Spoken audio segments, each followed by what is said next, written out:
Good afternoon and welcome, everybody. This would be the Jeff Cameron Show right here on 97.9 ESPN Radio. Great Monday. Great to be with you. A glorious day. If we were able to do this show outside, Tom, that would make it all the better, but we're not. So instead, luckily, we have ample to get to. We're online, ESPNTallahassee.com. That's where you go.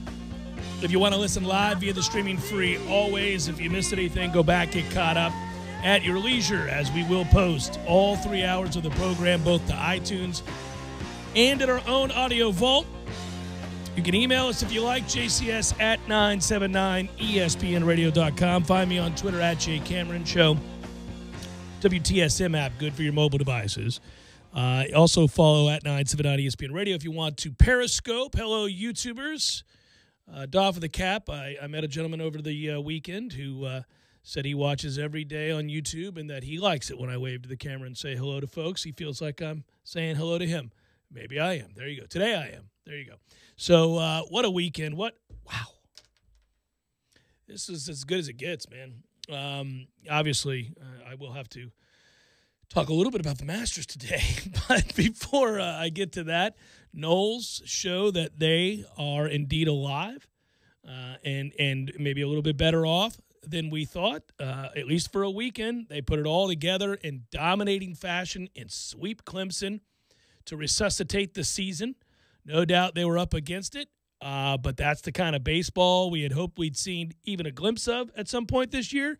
And you got it on back-to-back-to-back days, which includes a capping off of the sweep to vault yourself back into a very good opportunity and position as you get set to go on the road to further inject life into a season that was looking borderline in need of resuscitation, right? They were, well, to say the least, you thought this weekend they had to at least win the series.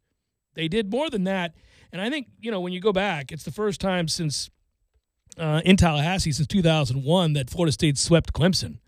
And that was the 6-4 win yesterday. You're talking about a Clemson team that came in here top 20, and you're talking about a team that you thought, well, to take 2 of 3 from would be difficult. Florida State beat that ass. This was not a close series. Florida State didn't just win the series. They dominated this series. They got great frontline pitching. They hit the bejesus out of the baseball. They did most things right, and these were all areas of grave concern. And they did it against a top 20 team, so good on you. We start with that. Yes, save for the first few innings yesterday, which the weather delay didn't start till a little closer to 5 o'clock last night. Grady comes in out of the pen, but he gives you 5 1/3. Between what Grady did yesterday, and he's the pitcher of the week in the ACC, Drew Parrish and C.J. Van Eyck, it's 21 1/3 innings pitched. It's 8 hits, 2 runs, 2 walks.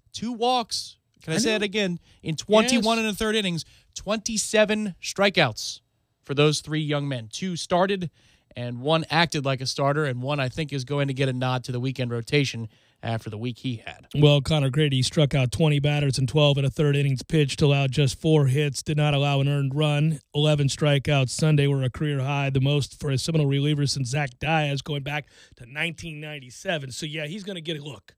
He had a week. And you know what?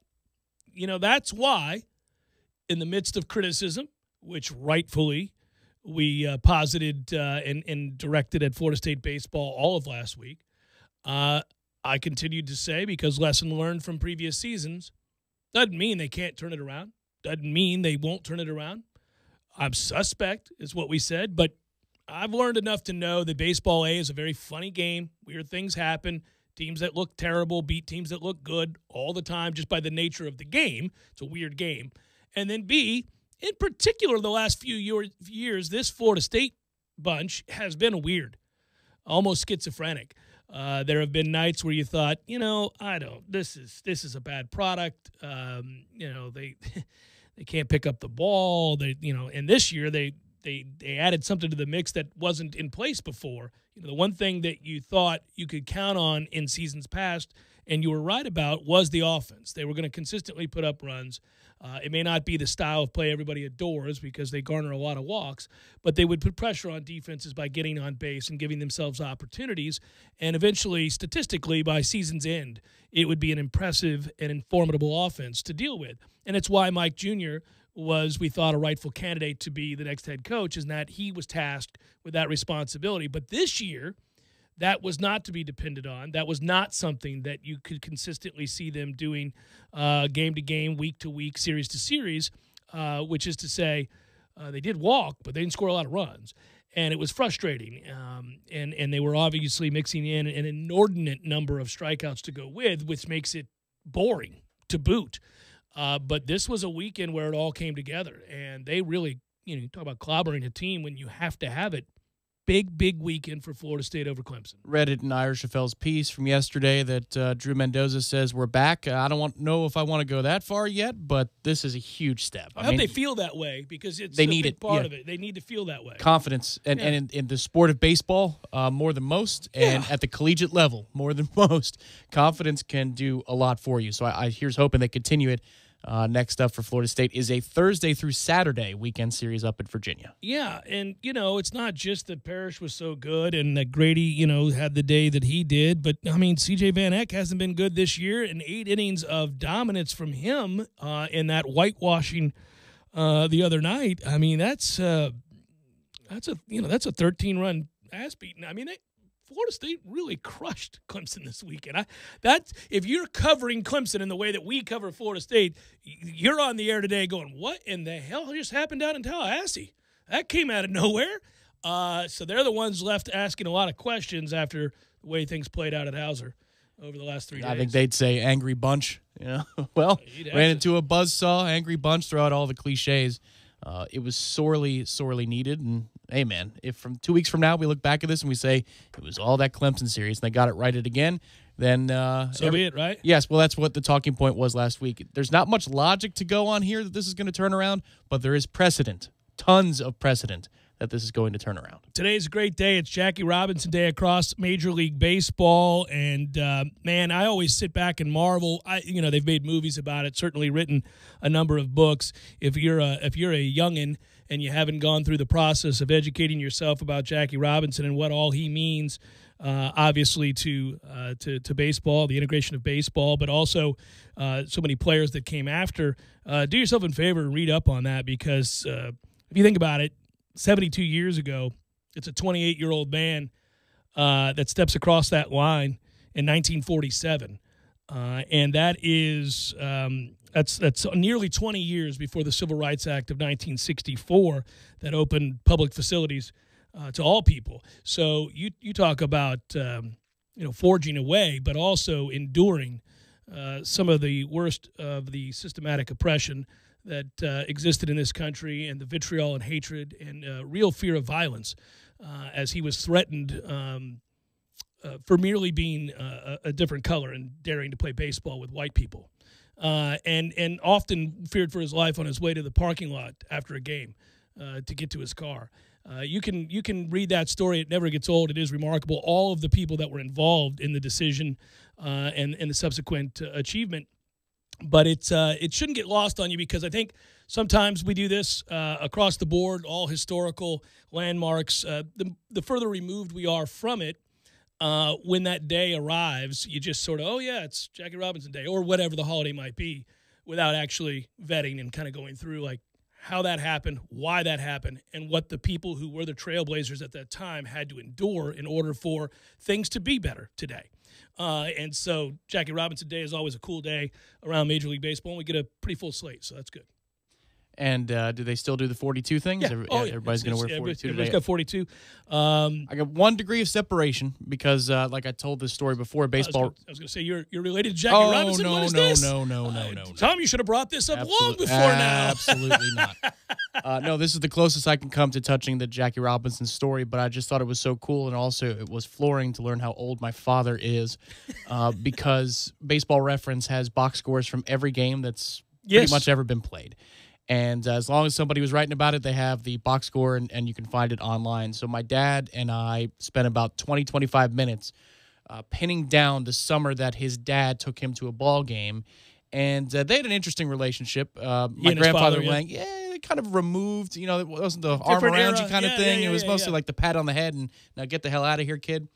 But one of his favorite moments about that game was his dad sat behind the obstructed view seat for the entirety and let he and his brothers actually see the field. Good dad right there. And so we tracked it down. We found the box score, and Jackie Robinson was playing that day. And I said, my God, Dad. You're old, Pops. You watched Jackie Robinson play the game of baseball, like with your own eyes. And he said, oh, yeah, sure. Like it was nothing. But, I mean, what a monumental thing that is that you could tell your kids if you bothered Dad to say, I saw Jackie play. But he did. And it's just that's cool. Really cool. Well, it shows me how old my dad is, but it also reminds me how it really wasn't that long ago that not at all. This country was a different place. Sure. So, yeah. Well, and even as I noted, I mean, that's 1947 for Jackie Robinson when he steps across that line, but nearly another 20 years just for the Civil Rights Act to happen. So you talk about leading the way and being the first to endure an awful lot. Anyhow, moving forward with that, it's also a day where you talk about fathers, sons. I think the reason there was such a sort of a nationwide teary-eyed moment yesterday, maybe for some 50 million people tuning in to what took place yesterday at Augusta National. I asked myself, and I've heard various writers, or I've read various writers today and heard various shows today attempt to answer that question too. Why do we care so much about Tiger Woods? Why do we care so? Why were we so invested in that way yesterday? I mean, most of what happened in Tiger's career off the course was self-inflicted. Things that he did, that transgressions that certainly you can find yourself to move beyond and get past. I mean, we weren't married to Tiger Woods. He didn't cheat on you and me. And so, you watch from afar and say, well, that's a shame. Those are poor choices, but whatever. He learns from that and you move on, right?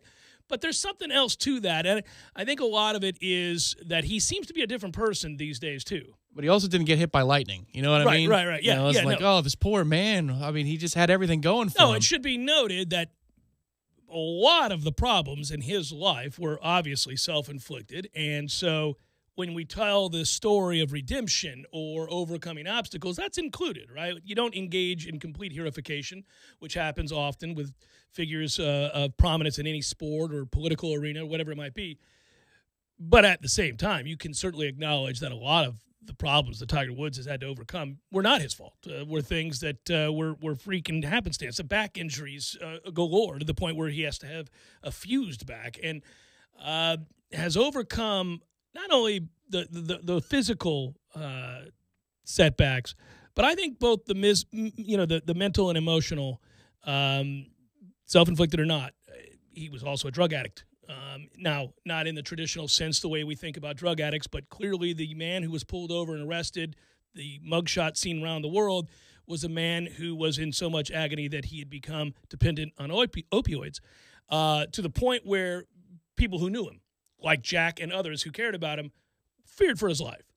And so that's also all part of the story, right? And then now he's a dad, and you see his kids there as well. But I think, again, something I learned a year ago, and this isn't the typical, hey, I was at Augusta last year. I did learn something last year beyond the course setup, the holes, and the, obviously the tradition of the Masters. I did learn, thanks to Trey Jones, who invited me to go along, and we got to watch Harry, an amateur, play from FSU in this tournament, and I subsequently got to meet people that I would never otherwise get to meet and learn things about the golfers and their coaches and their caddies and the support systems and all that. That party I went to, which I have talked about a lot, and I did name drop a lot, actually revealed a little something that I thought about yesterday while watching Tiger complete the feat and come all the way back. And that is his agent, Mark Steinberg, who hosted the party I was at. Tiger wasn't around in this moment that there was a conversation happening, and I was just sitting like a fly on the wall, listening, soaking it up, trying to take it all in. These are corporate sponsors, big wigs. These are agents, super agents. And, the players. There are players there. And between Harry noting that in the practice rounds, everything he signed had already been signed by Tiger Woods, that Harry had heard stories, just like all the golfers had told stories, that Tiger was aloof, that he was difficult to get to know and didn't really interact with the fans, the patrons, or really even the other players, save for a couple that he really liked. But that this version of Tiger, who played in the Masters a year ago, signed everything. And then I got to see not only the driving range, but also the putting greens there where they practice and where the fans, the patrons, can stand, not too close, but you can get close enough to watch them. And you have a choice as a player. There are ways to make it back to the clubhouse without having to deal with fans. And then there's a path directly through where you would have to engage with fans. And I mean engage with fans. They're going to be on top of you. And apparently he was doing that. He was choosing that path instead of the other path. And he was signing those autographs. And he would even pause and take pictures with people. It was certainly not the Tiger we knew of all those other years, right? The distant Tiger. At that party that night, Steinberg was actually walking around himself and changing the TV sets because the national championship in basketball was being played between Villanova and Michigan. And Villanova and Michigan, is that right? Yes. And as he did so, somebody said, man, your boy is very different this week. He's a different guy all the way around. And they were referencing Tiger. And Steinberg laughed and said, yeah, he's different that way in private too. He's a different guy. He's learned an awful lot. He's different in the way he interacts with me. He's different in the way that he interacts with all of the people on the team. And he explained this to the gentleman who was a corporate sponsor and some other people. Yeah, I've seen him. It's a total transformation. He's not the old Tiger. He's a different guy all the way around. Actually pleasant to be around, and he chuckled, and everybody kind of laughed, and then he moved on to the other room. Fast forward to this yesterday, you see them embrace and hug. You see the way he embraced and hugged so many people that are associated with his quote-unquote team. His interaction with the fans, his interaction with his family and his mom, and really every aspect of the joy that he revealed yesterday is what I think now allows us to connect even further to the guy that we admired from a physical standpoint, a mental standpoint, an ability standpoint, right? We admired anybody that's got preternatural skill in any sport. We watch from afar and go, I wish I could do that. Doesn't mean that you want your children to idolize him. It just means, gosh, he's at a different level. That's a different kind of player. That's enviable at the very least. I wish I could play like that. But that's not a real connection. That's not a kind of connection that people had with Arnie or that people had with Jack. The people yesterday, with the chance of Tiger and the real joy shared by him, I think connected in a way that he's never had before. He was always idolized for his prowess. He was always idolized for his consistency, his toughness, his greatness on the course. But I don't think the person was always idolized, the human being. And I think yesterday you got a glimpse of some of that. And that's why I think it was downright emotional. 100% agree with you on all counts there, because I always admired Tiger's skill, but the first iteration of Tiger's career, I wasn't a Tiger fan. I just wasn't. Yeah. Because you could tell that he oozed whatever it was that was wrong with him or wrong about him in terms of being personable and respecting, I think, other people, just respecting other people in general. Now, you'd still watch and be in awe of all the great shots. You can do multiple things at the same time and appreciate the great. Michael Jordan's not a likable guy, man. I'm sorry to break it to you. If you love him, that's wonderful. He's not a likable guy, but that doesn't mean you don't watch. I mean, every single movement in the fourth quarter of an NBA Finals game when he's involved, you have to. It's must-see television, and it's some of the greatest stuff you're ever going to witness in your life. But this Tiger... we've talked about this probably more than any other non-Florida State topic. You think that's fair in our time working together? Yeah, I think so. Yeah, because this is a guy that not only seemingly had it all in terms of ability, in terms of, not just that he was a great golfer, but he had one of the most beautiful women you've ever seen in your life for his wife, right? His kids are gorgeous. He has more money than anybody could ever imagine. He handled the pressures and rigors of those responsibilities, so we thought at the time, in a way that you're seldom able to see anybody execute and live up to an expectation that is so great.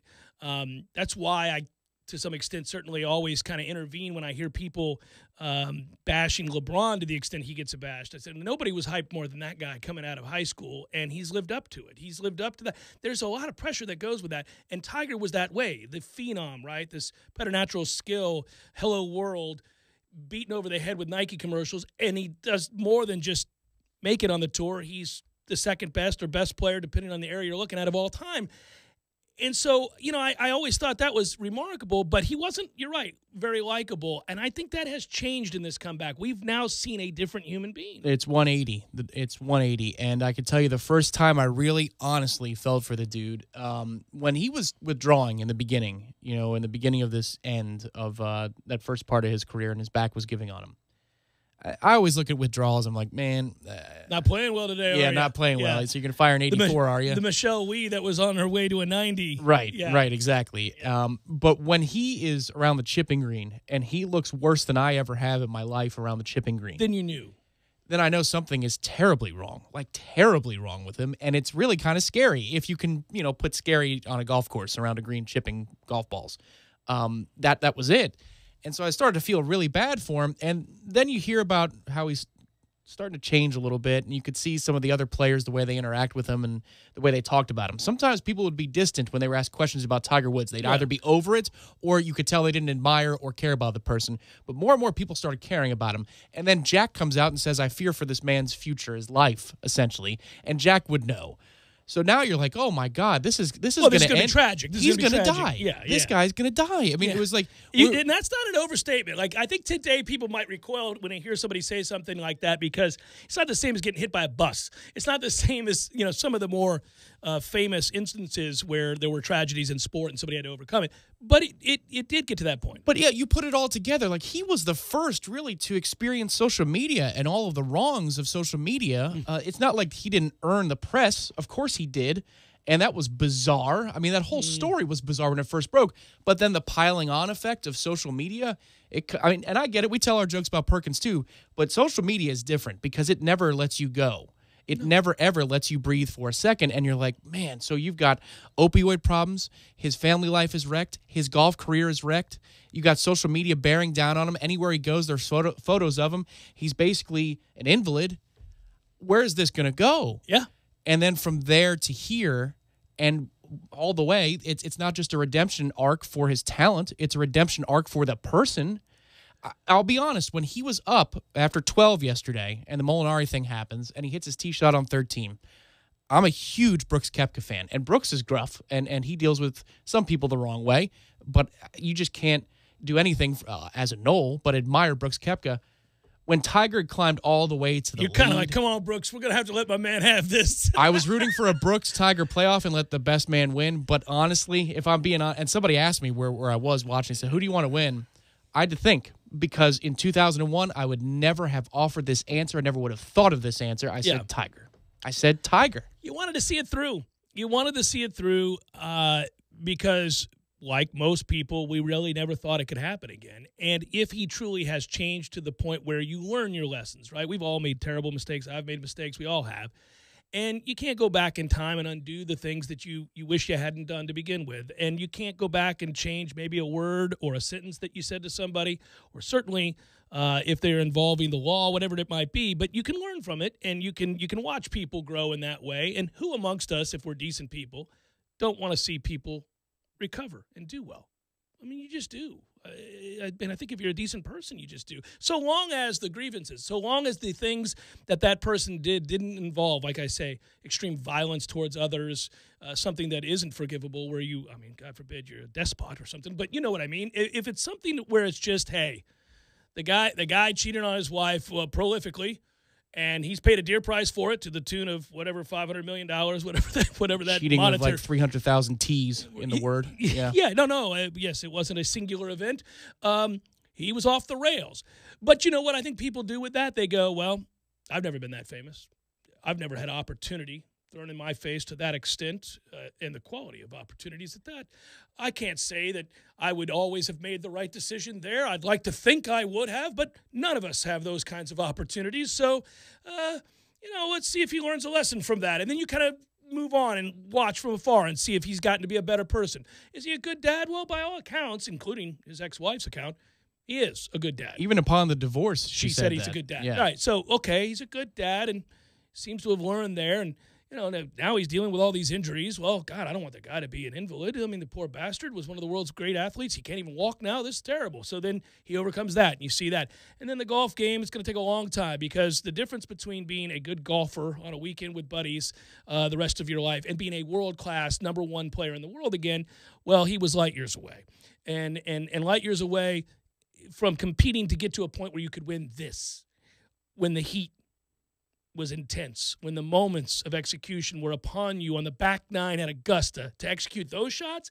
Even when he first got back, we thought, million miles from that, and now we've seen it all come around. And I think that's why a lot of people, along with certainly if you're a parent, just seeing him hug his son Charlie afterwards, it's tough not to get a little choked up with that. Well, and I know it was that way obviously on the grounds, but when he hits the shot on 16 and when it lands, everybody gets out of their chair, because, if you've watched the Masters even one time, that's got a chance to go in, actually. Yes, exactly where shelf. it lands, and it did not shoot forward. It was just a true bounce, maybe bounce, like a foot, if that. That thing's coming back, and so everybody knows. It's almost like the Masters meets Plinko. Now you get out of your chair, and this thing is like, bing, bing, bing, bing, bing, bing, and it's rolling down. You're wondering, is this going to break? Because about 80% of the way there, that had a chance. Oh, yeah. That had a real chance. And it was really well done, as they had the camera going back and forth, and he's going, come on, baby, come on, come on. He's watching it roll, and you're going, that could. In retrospect, and I said it to a friend yesterday, I'm glad that didn't go in.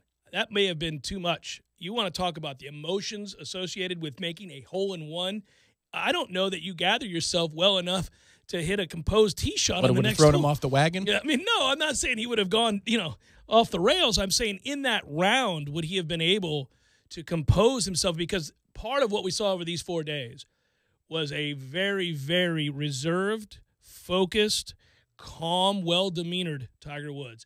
Very few fist pumps, very few outward signs of emotion, whether there was failure on a particular shot or lack of execution, or if he, hit a 40-foot bomb, which he did hit a couple this week. He was very steady. And I think that probably was the final step to coming all the way back, was finding that place mentally that you could go to keep it between the lines. Well, and as Director Matthew and I have talked about, because Director Matthew, if you don't know this, folks, biggest Tiger fan I know. When it was really bad, and he would kind of take the jokes. I mean, we have jokes, man. Well, Tiger gave us ammunition. He gave you ammunition, yeah. That's for sure. Anytime we bladed chips, man, I chipped like Tiger this weekend, and he had to eat that. And yesterday was a big day for him. I know that. But we talked about this starting, I think, last year, when we watched him, because he always has Tiger's coverage somewhere in this building. When he's playing, it's on one of the computers, so we'll find it. But the breathing, the exhale after every hole as he walks from the green to the tee. And now the gum chewing, which he and Phil are doing at the same time. I mean, I was waiting for a commercial to come up. I was waiting for some sort of product placement. Well, that'll happen. But somebody clearly in that world of sports psychology has said to them, releasing tension, there are a lot of ways to do it. Here's one. Don't worry, there are no steroids in this gum at all. It's just regular mint gum. Oh, man. But the breathing, you could see that before even the rise back to prominence. He was really working on that. And it also showed something to me, too, that this means something. Because some of the exhales aren't because of just routine. They're because he's trying to just get his heart rate lowered, because he's feeling it. He feels the moment. Well, how many, and I know it was brought up by Azinger yesterday, but how many world-class golfers have mentioned that, taking the next step in their game beyond just the ability to hit certain shots didn't happen until they learned how to control their breathing. And I've heard players say that. I've heard coaches talk about that. That is a very real thing. Mind's eye is a very real thing as well. Faldo's been talking about it and preaching about it for a long time. I think he was ahead of his time. He's one of the guys that talked about seeing those shots and breathing and doing all those things to calm yourself down in the moment. He's totally ahead of his time, and he should be a sports psychologist on top of what he does for his day job, which is working on the desk. But I think even if you're a weekend hacker and you're working on an 89 and, it's big to you to break 90 and you're on 18th tee, breathing still matters. That's something that translates. That's not just the pressure of the Masters. That's something you learn over time. If you're trying to break 100, 90, 80, whatever it is, breathing matters. And Tiger seemingly never did before. In those days, it was like he breathed through his eyes. He would just stare. It was like he was a fish or something. It all seemed too easy for him. There's a lot to break down beyond Tiger, and there's plenty of other stuff to get into on the weekend. There is also the impending collapse of the Tampa Bay Lightning, who had a historical season for no reason, apparently. It's the Jeff Cameron Show, 97.9 ESPN Radio.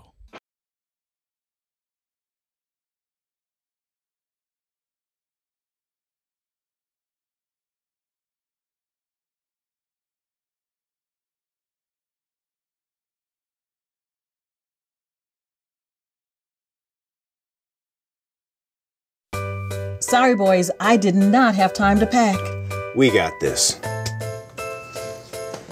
It's right here, guys. We got this. I thought I could handle it. We got this. Moving doesn't have to be a hassle. Call us first at 2 Men on a Truck. No matter the move, home or business, we'll make it a smooth one. I forgot something. We got this. Hendrick. Find new roads at the first annual Dale Earnhardt Jr. Race to 500. Shop our huge selection and get the biggest savings of the year. Everyone wins. Visit either of our 2 Tallahassee locations or DaleEarnhardtJr.Chevy.com. Today at Whataburger, we're cooking the sweet and spicy bacon burger. You can't beat it. It's hot, it's fresh. The sweet and spicy bacon burger is my all-time favorite. I love this burger. It's just perfect. 2 beef patties, 2 different types of cheese, caramelized onions. My favorite thing about this burger is the sweet and spicy pepper sauce and the bacon. The sweet and spicy bacon burger is an all-time favorite at Whataburger. That's happiness.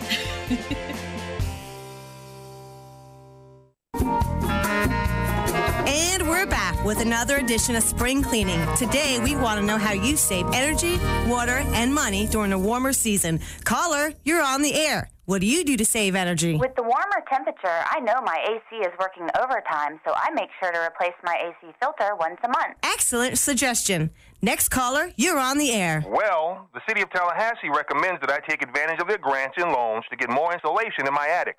That's really going to keep my cooling costs down. These are some great suggestions. There are lots of ways to save. Caller, you're on the air. I reduce energy for water heating by lowering my water heater temperature and installing low-flow shower heads. We have time for one more caller. What do you have for us? I make sure to use my programmable thermostat to regulate the temperature in my home when I'm away. Thank you, caller. That's all the time we have today. The City of Tallahassee Utilities would like to help you save as much energy as you can and save money while you're at it.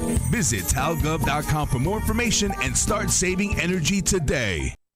Tallahassee Dodge Chrysler Jeep Ram is the Jeep headquarters of America. We've purchased over 100 Jeep Renegades, and they've all arrived and are on the lot for immediate delivery. 2018 Jeep Renegade Latitude with MSRP starting at $25,120. On sale now for $18,870. That's a savings of $6,250. A new Jeep starting at only $18,870. Those prices are unheard of and can only be found at your Jeep headquarters of America, Tallahassee Dodge Chrysler Jeep Ram. No other dealer can offer you this kind of savings. We buy in mass quantities and pass along the savings to you. 2018 Jeep Renegade Latitude, starting at $18,870. Payments as low as $299 a month. On the corner of West Tennessee and Capitol Circle, where we're right on the corner and always right on the price. Check us out on the web at TallahasseeDCJ.com. All prices include rebates and incentives plus tax, title, and dealer fee. State number 18J605. Must finance through Chrysler Capital and qualify for all rebates and incentives.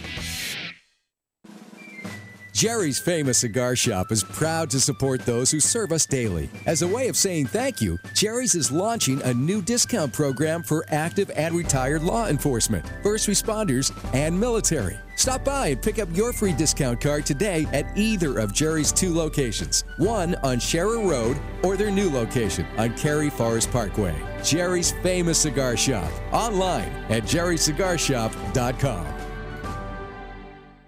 Calling all youth soccer players. The 2018 national champion Florida State women's soccer team is holding a day camp June 3rd through the 6th, 2019. And you can beat the heat. All sessions will take place inside the indoor practice facility on the campus of FSU. The Summer Day Academy is designed for all players wanting development of fundamental soccer skills. The staff creates an environment that promotes soccer confidence, enjoyment, and good sportsmanship. Early bird registration discounts by April 30th. Visit SeminolesSoccerCamps.com now for more information and to register. The Braves are back, and as 2019 heats up, Atlanta is looking for some huge wins as they set off to defend the division crown. Hit in the air to left field. That may be in the bullpen. Dansby Swanson with a rocket to left field. Atlanta Braves baseball on 97.9 ESPN Radio is brought to you by Whitten Glass, Tallahassee's first family in glass, and by The Deck Pizza Pub in downtown Tallahassee. This is the Jeff Cameron Show. Jeff Cameron Show on 97.9 ESPN Radio.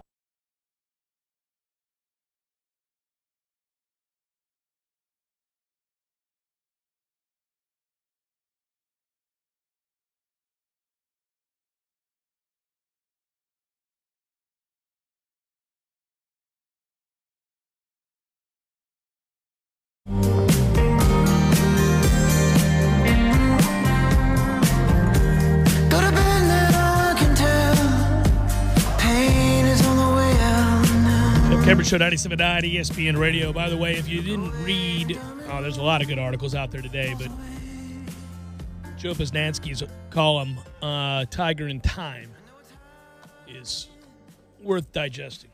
Really good stuff. And he writes it from the perspective of being the 12th hole at Amen Corner and the number of players through the years that and it's interesting because if you're going to write from the perspective of being a golf hole, you could do it as, chiding, or you could do it as, actually, I support the players. I'm trying to give you information about me here. You don't want to aim right at me. Have some deference, guys. Over here's where you want to go. And that's what he does. He takes the perspective of, with each shot that comes up short over the years, and the decisions that are made by those key figures historically, the regret that he has. So I've read it, and it's really well done, as you note, because that's what Joe does. But I think it would be awesome if you could get the best minute to 2 minutes of it whittled down, right, and have Ian McShane voice it in the Deadwood accent. I think that would just be phenomenal. I'd almost want to hear him read the whole thing. It is incredible, yeah. But Arnold Palmer in 1959 and so many more from there, the 12th hole has been their undoing.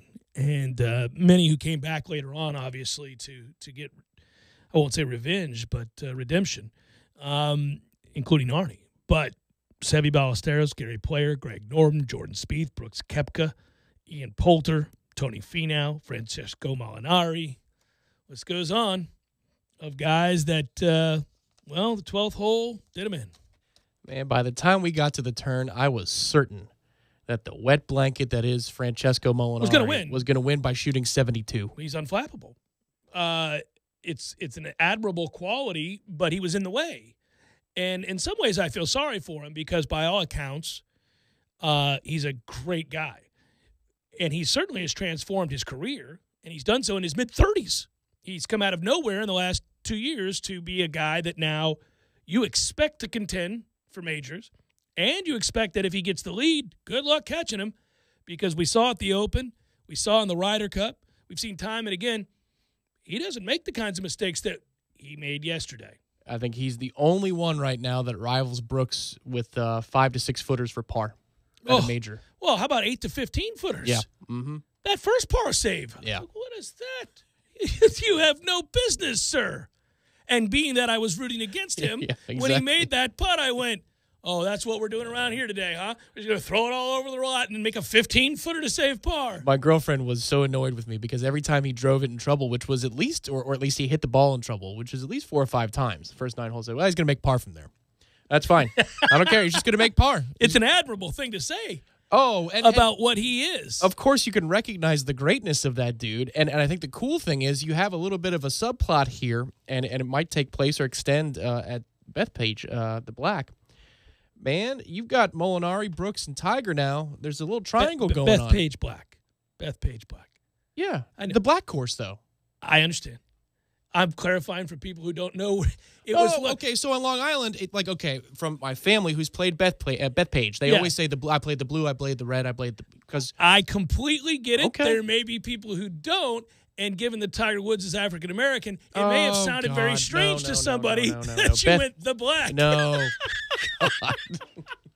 I want to have to listen to the tape of that, man. I'm just letting you know. That's because funny. we've all done it on the show before. Like you intervened with me last week because you're like, well, and I was like, what? What did I do? I don't remember what it was. Oh, yeah. What was that? And I went, what? What are you talking about? And I think it had something to do with okay, I don't want to do it. Yeah, we can't. I know relive exactly. it. Yeah. I do know what it is. Let me know in the break. I will. But yeah, so you might have it happen again because if you think about it, now Tiger obviously has been the most consistent player over the last 3 majors, but he's had the duel with Molinari, lost in the Open, and then with Brooks, lost to the PGA. Yep. And then both of them are there. I know there are some others. Schauffele was there at the Open last year, and he was there yesterday as well. And then that Dustin kid is young. He's got game for days. And, of course, Rosie was there in the PGA Championship, certainly not this past weekend at all, even though he was somebody's betting favorite. And Tiger has now answered the call there. So you've got some duels going on. There's a little personality to this era. It's not that there's just Chris DeMarco here and Bob May there or whatever. No, you've got some consistent contenders now going toe-to-toe with each other. With unique stories and backdrops. First of all, the PGA Tour, the officials and sponsors, and certainly the players of that tour have got to be, to some extent, elated that Tiger Woods has come all the way back and climbed the mountain again because, of course, the interest in the tour only grows with each passing tournament that Tiger's in contention for. And it's now not just a fluke. At the end of last year, he won the Tour Championship in Atlanta. You're talking about famous for Bobby Jones. You're thinking about that now the Masters, obviously, in a 15th major. You've seen him in the World Golf Championships. You saw him beat Rory head-to-head. And, oh, by the way, never in contention, Rory McIlroy this weekend. Never had a chance. From the first 5 holes of the tournament to the last 5 holes of the tournament, inconsequential. But you should bet on him in February and March. I'll say this. And it just may be the tournament, and certainly horses for courses exist, as we well know. This tournament reveals the greatness, and usually the leaderboard is filled with greatness. It's why we gravitate towards this tournament, that and its history. But the leaderboard is usually always good here because it identifies and brings out the best in the top 15 to 20 players in the world. At least 7 of them show up every year, right? They're always going to be there on a Sunday. But give it up to Jordan Spieth, who was so awful on Thursday. And listen, I'm with you. That guy, I can take him or leave him. But when you +4 and looking as lost as he looked on a course that really suits him, playing the kind of poor golf that he's played for a couple of years now, I mean, you could have written in pen, and I would have said, don't worry about it, you're not going to have to get a new sheet, that he wasn't going to make the cut. And, you're watching on Sunday, and you're going, I mean, if he gets crazy like he did a year ago and birdies 5 of the next 6 holes, he's going to be within 3 shots of the lead. Yeah. So I give him some credit. He found something. That place will allow you to find something and turn back time too. But he found it, so he gets credit. But it's just strange to me because Rory just, for all of this talk of mindset shift and priorities in life being right and all of that, just nowhere to be found. Did you see the video that Phil put out on Saturday morning? Incredible. One of the best things they've ever seen on Instagram. Came to hit bombs in target. He said, I'm playing with Cooch today. I guess there won't be many bets because I'm not 6% of my, or 0.06. worried about the 0.06%. Oh, he just took the shot at Cooch, and I went, it's hard to stay mad at Phil because of things like that. Man, that is brilliant. He's putting on the black hat. I wanted Tiger to do it for all this time. Now, Tiger is like Mr. White Hat, right? Because he's got the joy. He's the happy guy. He's become a real person. Right. By the way, never mind the fact that I talk about the celebration of the folks in the PGA Tour, and to conclude that point, they've got to be elated that Tiger's back because now interest in their product continues to grow, and people go play courses locally when Tiger Woods. I mean, we've seen the direct influence on golf courses, the equipment game, places like Edwin Watts and all that. Everybody benefits when people find a reason to tune into golf. That reason has primarily been Tiger Woods for a long time now. Now, the purists resent that because there's lots of good players, but they can't ignore that that's the guy. That's the needle mover. That's the thing that helps drum up interest. And guess what we're set up for now? Not just Bethpage Black, where Tiger has won before, but also Pebble Beach. And if you think about Phil going back to Pebble Beach, where he's always brilliant and won recently, to try to conclude and finally win the U.S. Open and bring home the career Grand Slam, and Tiger, who famously just absolutely boat raced the field going back there. Can you imagine if on a Sunday it's Tiger and Phil paired for more than some stupid pay-per-view, if I can speak, and instead that kind of history is on the line? Gives me the willies. It would give me the willies, too. That is incredible. We have a bird in the hand that one of the great masters of our lifetime just happened yesterday. Oh, I know, but it frees you up to think about it. And now we go to the black, next up, next month. To Bethpage we go. And I do like the schedule change. It's the Jeff Cameron Show, 97.9 ESPN Radio.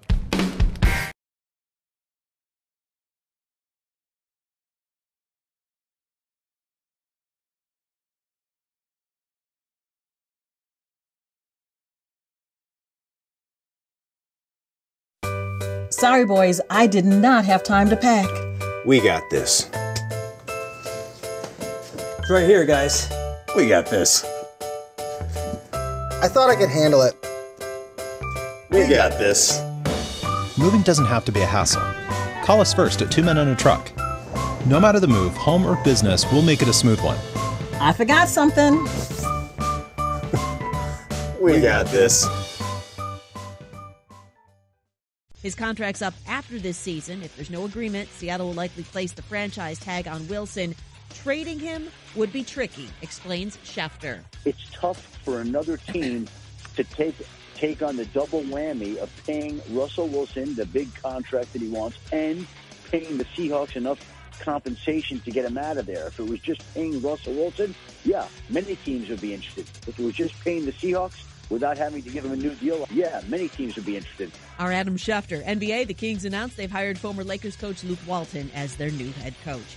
2 Game 2s in the NBA playoffs tonight. 76ers center Joel Embiid continuing to deal with left knee soreness, listed as questionable against the Nets. Philly trails 1-0. Warriors home to the Clippers, 10 Eastern, ESPN Radio and the ESPN app. Golden State has won 7 consecutive playoff games. Toronto center Nazem Kadri has an in-person hearing with the NHL today for his high hit in Friday's loss to Boston. If Kadri is suspended for Game 3 tonight, Coach Mike Babcock has said either William Nylander or Patrick Marleau will replace Kadri as the team's third-line center. Last year, Kadri was suspended for 3 games for boarding. Kenya's Lawrence Chirano won the men's Boston Marathon. Lalisa Desisa won the women's race. President Donald Trump tweeted today that he spoke to Tiger Woods and congratulated him on his great victory at the Masters yesterday. Trump also said he will present Tiger with the Presidential Medal of Freedom.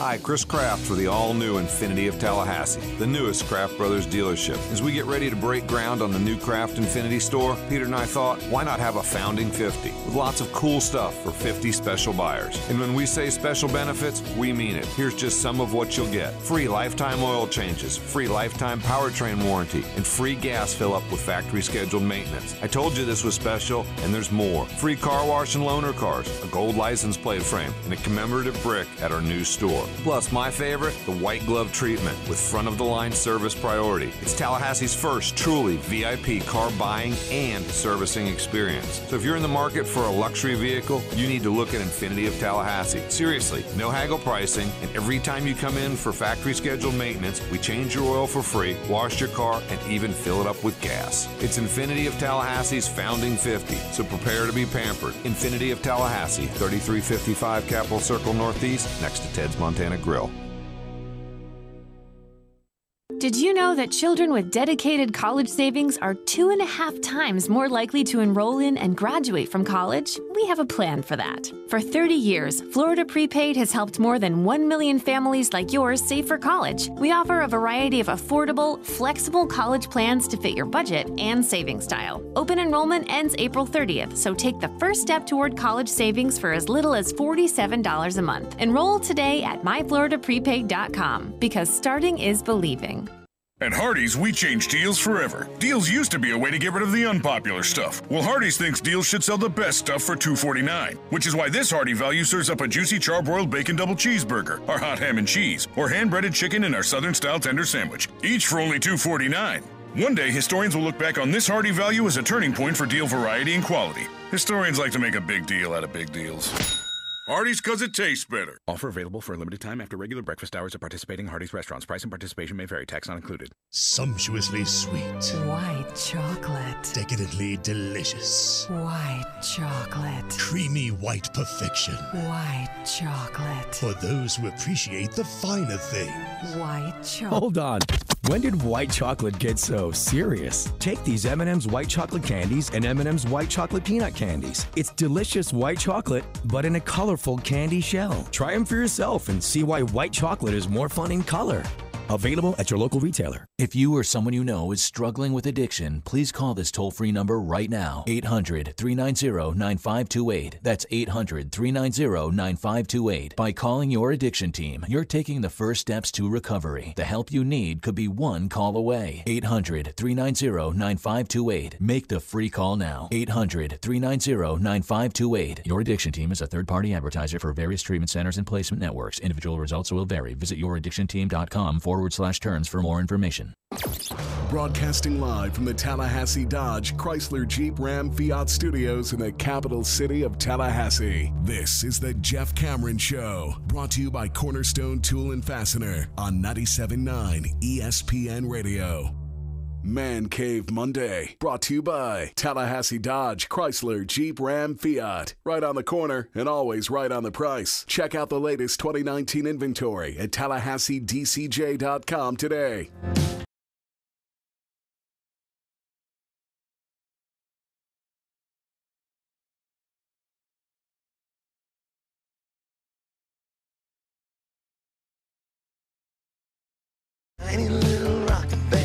Well, there was more than just what occurred at Augusta, but understandably, we are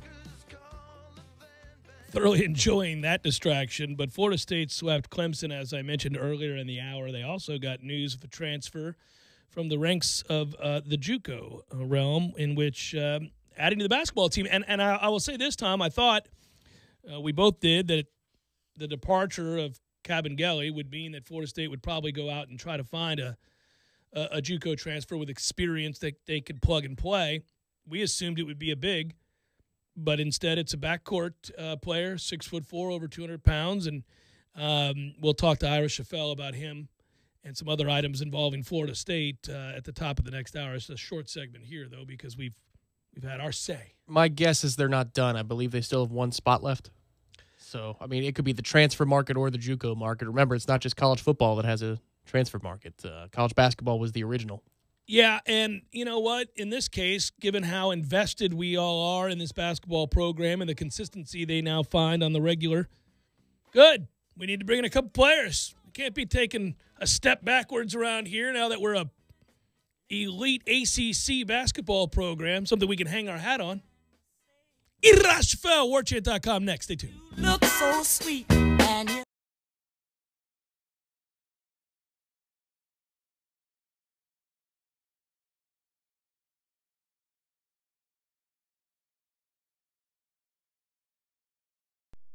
Sorry, boys, I did not have time to pack. We got this. It's right here, guys. We got this. I thought I could handle it. We got this. Moving doesn't have to be a hassle. Call us first at 2 Men and a Truck. No matter the move, home or business, we'll make it a smooth one. I forgot something. We got this.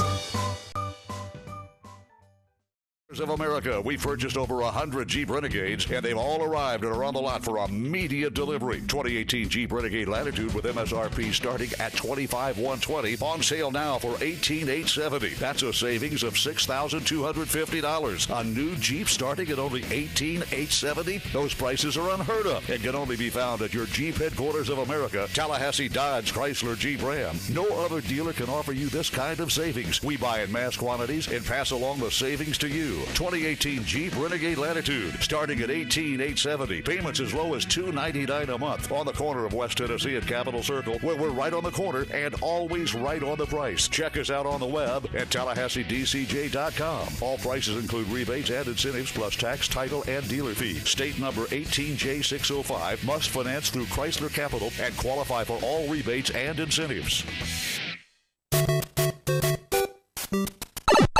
Games for Less, the only locally owned and operated gaming store in town, has Tallahassee's largest selection of new and used video games and game systems. The future of video gaming is at Games for Less, where they have both the PS4 and Xbox One. It's time to trade in your old systems and elevate your gaming experience now. Games for Less is also your headquarters for the best in retro gaming. It's Atari 2600, original Nintendo, Super NES, or Sega Genesis, you name it. They got it at Games for Less. Games for Less, the Super Walmart Shopping Center on Appalachia Parkway. Give them a call today at 850-219-3535. That's Games for Less. The Jeff Cameron Show podcast, available on demand at ESPNTallahassee.com and on iTunes today. The Jeff Cameron Show podcast is brought to you by Garnet and Gold of Tallahassee. When you buy FSU apparel, support local business. GarnetandGold.com. At Progressive, we think your handbag business with the reversible top notch is top notch. In fact, there's no other notch at the tippity top your top notch doesn't top. But even at the top, you didn't stop. You copped Progressive Business Insurance. With over 40 years of expertise helping non-stop and top-notchers notch spots at the top. Now, break out your stopwatch and hopscotch to ProgressiveCommercial.com. Because this is one opportunity you don't want to botch. Progressive Casualty Insurance and Affiliates. We all want more energy, more strength, more results. Well, welcome to Orange Theory Fitness as you take a step towards feeling more alive today. Backed by science, Orange Theory's heart rate monitored workout is scientifically designed to keep heart rates in a target zone, spiking metabolism and increasing energy. Orange Theory Fitness is a one-of-a-kind group personal training workout resulting in more energy, visible toning, and extra calorie burn for up to 36 hours. Experience a more vibrant life today with Orange Theory Fitness. To find out more, go to OrangeTheoryFitness.com. Calling all youth soccer players. The 2018 national champion Florida State women's soccer team is holding a day camp June 3rd through the 6th, 2019. And you can beat the heat. All sessions will take place inside the indoor practice facility on the campus of FSU. The Summer Day Academy is designed for all players wanting development of fundamental soccer skills. The staff creates an environment that promotes soccer confidence, enjoyment, and good sportsmanship. Early bird registration discounts by April 30th. Visit SeminolesSoccerCamps.com now for more information and to register. Hendrick. It's the one race that everyone wins. The first annual Dale Earnhardt Jr. Race to 500. Dale Earnhardt Jr. Buick GMC has to sell 500 cars now through April 30th. So start your engines, the gas, and save big. Shop our huge selection of Buick and GMC cars, trucks, and SUVs, and get the biggest savings of the year. Join the race that everyone wins. Visit either of our 2 Tallahassee locations or Dale Earnhardt Jr. BuickGMC.com. We are professional grade. Driving every day from the Tallahassee Dodge Chrysler Jeep Ram Fiat Studios. This is 97.9 ESPN Radio, WTSM, Woodville, Thomasville, Tallahassee. ESPN Radio Sports Center. I'm Christine Lisi. This is what you need to know. ESPN's Adam Schefter reporting the Seahawks and quarterback Russell Wilson continue talks to try and reach agreement on an extension before Wilson's self-imposed midnight Eastern deadline tonight. If the deal's not done by then, Wilson does not intend to sign an extension with the team this season. His contract's up after this season. If there's no agreement, Seattle will likely place the franchise tag on Wilson. Trading him would be tricky, explains Schefter. It's tough for another team to take on the double whammy of paying Russell Wilson the big contract that he wants and paying the Seahawks enough compensation to get him out of there. If it was just paying Russell Wilson, yeah, many teams would be interested. If it was just paying the Seahawks without having to give him a new deal, yeah, many teams would be interested. Our Adam Schefter. NBA, the Kings announced they've hired former Lakers coach Luke Walton as their new head coach. 2 Game 2s in the NBA playoffs tonight. 76ers center Joel Embiid continuing to deal with left knee soreness, listed as questionable against the Nets. Philly trails 1-0. Warriors home to the Clippers, 10 Eastern, ESPN Radio and the ESPN app. Golden State has won 7 consecutive playoff games. Toronto center Nazem Kadri has an in-person hearing with the NHL today for his high hit in Friday's loss to Boston. If Kadri is suspended for Game 3 tonight, Coach Mike Babcock has said either William Nylander or Patrick Marleau will replace Kadri as the team's third-line center. Last year, Kadri was suspended for 3 games for boarding. Kenya's Lawrence Chirano won the men's Boston Marathon. Lalisa Desisa won the women's race. President Donald Trump tweeted today that he spoke to Tiger Woods and congratulated him on his great victory at the Masters yesterday. Trump also said he will present Tiger with the Presidential Medal of Freedom.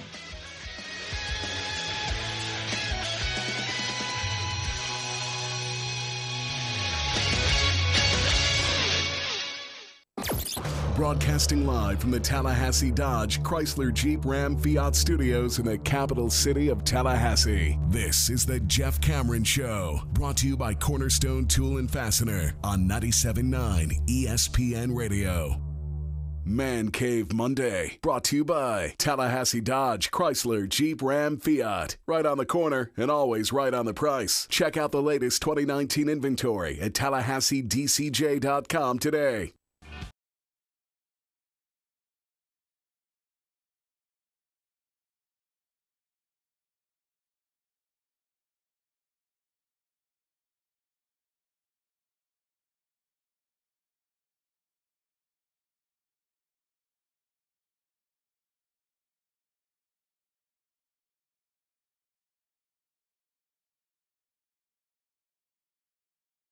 Hour number 2, Jeff Cameron Show, 97.9 ESPN Radio. Thanks for tuning to it. I hope this finds you doing well.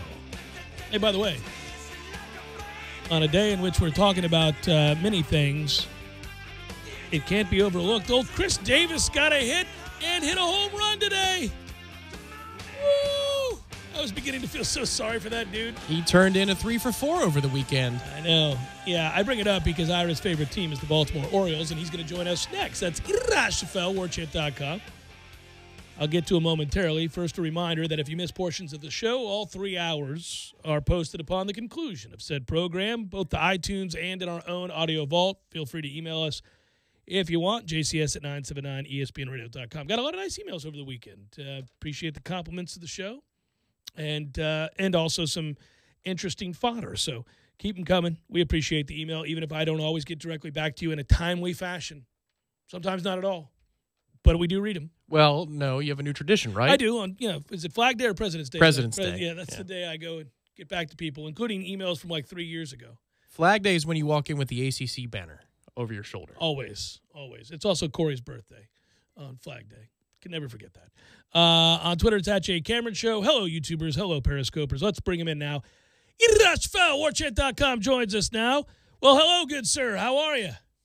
I'm good, man. How are you? And thanks for the shout-out to Chris Davis. That was big. I was happy for my boy. I legitimately was, too. Did you see they saved the ball? Like, when he got the hit, the first hit, they actually took the ball and put it away for him. I bet he laughed. He's total. I mean, I think he's handled it all amazingly well. But yeah, like it was a historic home run. He finally got a hit. It's crazy to think how. I mean, that game more than most, and we're about to talk about baseball here in a second. But that game more than most can watch guys who have made a mockery of the sport be reduced to tears. I mean, because it's just such a up and down game, primarily a game of failure. And if things start to go wrong and it gets between the ears, you can watch once dominant players fall to pieces. He has been the poster child for that. But the baseball team at FSU had been mired in a very long slump and having a season that could only be coined as certainly bitterly disappointing. And then this weekend happened. And out of nowhere, literally out of nowhere, this whole other team shows up and doesn't just win a series, but beats the brakes off of Clemson and reveals themselves to be something entirely different. What gives?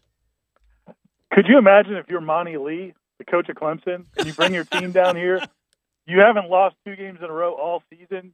You've won 4 of your first 5 ACC series. You come down to Tallahassee to pick up a nice 2 or 3 wins and get your hat handed to you. That was it was crazy. And, like you said, I mean, how much of it is mental? I think, the fact that they got a great pitching performance on Friday from Drew Parrish, who, I think he's been pitching better. Eric Llewellyn made this point when we were talking the other day that he thought he's been pitching better. He's just had some tough situations, and he pitches great. And Mendoza hits the 2-run bomb, and all of a sudden they've got this lead, and you're thinking, well, hey, if they don't mess this up, they may actually win this first game, and then they did. And I really think what sparked them on the Saturday was Clemson, getting the leadoff home run and doing their slam dunk celebration. And you could tell, man, those guys were not happy about it. And after that, man, they just started teeing off and won 16-2 and had 4 of their own home run celebrations. And all of a sudden, like we were talking last week, how this wasn't really a fun team to watch because they were so, just downtrodden and kind of lacking emotion. And then this weekend, they were a lot of fun to watch. Yeah, I always one of the things that happens when we talk about this team, even when they're not playing well, and I said this last week when we were rightfully criticizing the team because they were listless. They were devoid of emotion. They were also devoid of certain fundamentals in baseball we expect to see them play with. But we did hold out the right to say they could turn it around, right? We've seen stranger things happen. We were a little bit more concerned about this group because they haven't been plagued by injury. Obviously, the Albert injury is one that you hope to see them overcome, but it's not been a team that's riddled by injury. So you thought, well, I don't know if they're going to turn it around. But what I marvel at is it can be a spark, it can be a little thing, and then it just takes off. And it's more so in college baseball than it is pro baseball, where you see these kids kind of emotionally either re-engage or check out so quickly. But yes, not only do they get the offense on Saturday, but Van Eck was electrifyingly good, and he really was. And so think about it: between that and the emergence of Connor Grady, now all of a sudden, if you're going to get a modicum of an improvement offensively and defensively to go along with what you think can be decent starting pitching, well, all of a sudden they could be an entirely different group for the remainder of the season, and we could get excited again. And wouldn't that be special? Yeah, and that's. We'll have to see. But, I think the one point I would say that the one similarity, I guess, you would say to the situation where you're talking about like a few years ago where they had a lot of injuries and then they came back and when those guys got healthy, they turned it around. This team didn't have maybe quite as many injuries, but they did have the youth. And I think that's a ton the of youth, thing. yeah. Yeah, and I think that's the thing. If you're looking for a reason why they'd be better in the last third of the season than the first 2/3 of the season, your hope is that that's it. That all of these freshmen, Cabell and DeSadas and all these guys that Nelson, the catcher, that now that they've been through kind of the grind a little bit of college baseball, they've seen this level of pitching, they've learned the mistakes you can't make at the plate. Then that's going to help them as they go down the stretch. Now, having said all that, they still made mistakes this weekend, and there was a situation, and everything kind of still worked out okay. I know there was a situation, I think it was on Sunday, where they had first and third, or they had first and second. I think they gave I think Baldor maybe was supposed to get a bunt down. He pulls it back. They end up getting the catcher throws down to second, and the base runner alertly goes to third, so they end up getting a stolen base out of it. But that's the kind of thing that earlier in the season, when they would make a mistake, they always paid for it. This weekend, they had a few things just kind of work well for them. So I don't know that you'd expect them to play at this level from here on out. But I think the fact that they competed, that's one thing that it seemed like Mike Martin, seemed like the coaching staff was encouraged by, and some of the older players were encouraged by, that the young kids are learning to compete and not just kind of bow down when things aren't going well.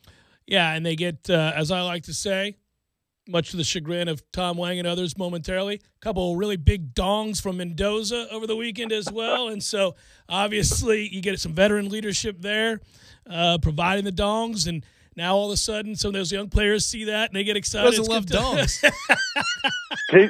J.C. Flowers had a couple of big dongs, too. That's true. So, dongs were flying. All right, so let's go here. And I'll ask you about a commitment that FSU landed from a JUCO guard, Raekwon Evans. Talk to me about him.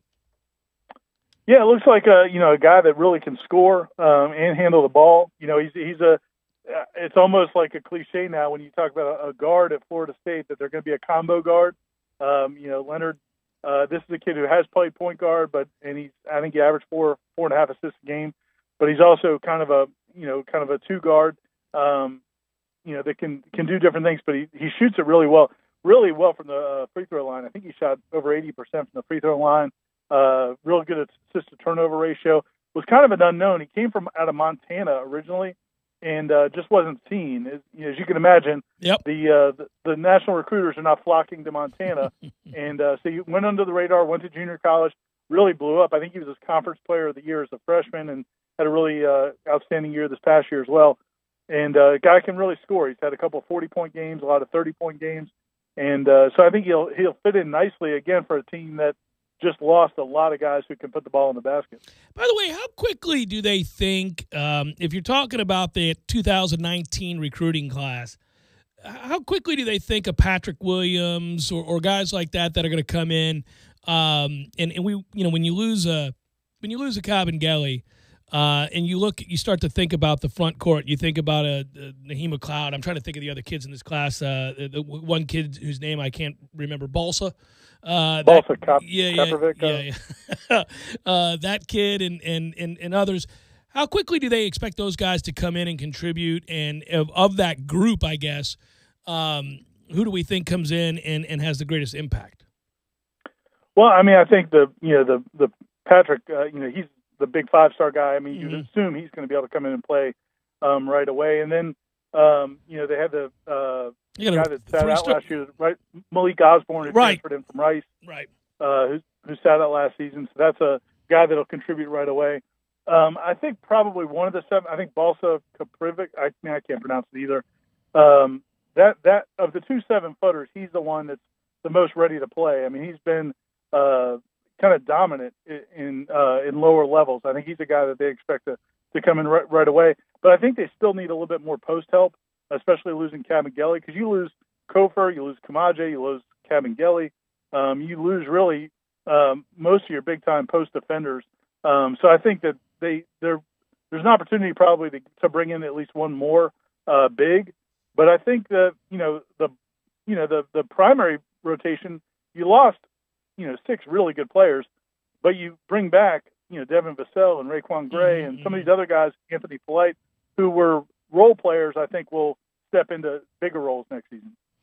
Balsa Koprivica. I think that's what we're going to go with, Ira. Is there an A at the end of it, though? There is an A at the end of it. It's Koprivica. Koprivica, maybe? Balsa. We call him Balsa Steel. Balsa Steel. That works. That's his nickname around these parts. He looks like a nice player. He's 7 feet, 250 pounds. So he's not one of these guys that comes in and you're thinking, man, can we get some steroids in this kid? He comes in with a little bit of weight on him. Well, by next time I mean when I see you tomorrow, make sure we know what his last name is. I'll work on that. All right, brother. I'll talk to you later. See you, man. That's Ira Schoffel, warchant.com. Balsa Steele's Koprivica. Yeah, that's another guy. Ira's now enlisted in the Army of Balsa Steel. Balsa Steel. Yeah, so I'm at the JUCO guard that I asked about, Raekwon Evans. You can see his on warchant.com. You can see some footage of him, and you can read all about what he was and what he's been as a player at North Idaho College, where he was a guard, and he averaged 22 points a game. But he's a 6'4" combo guard. Finished his junior college career averaging 32, almost 33 points a game in his Final Four. So he's a scorer, and I don't know how good the competition was where he was, but obviously he's a guy who's confident putting the ball in the basket. But he's not a, if you will, one and done from the transfer race. No, he got 2 years. He got 2 years. Yeah. That's the report, and then also he's got a little density to him too. He looks like a body type that can handle punishment better as he's driving the lane.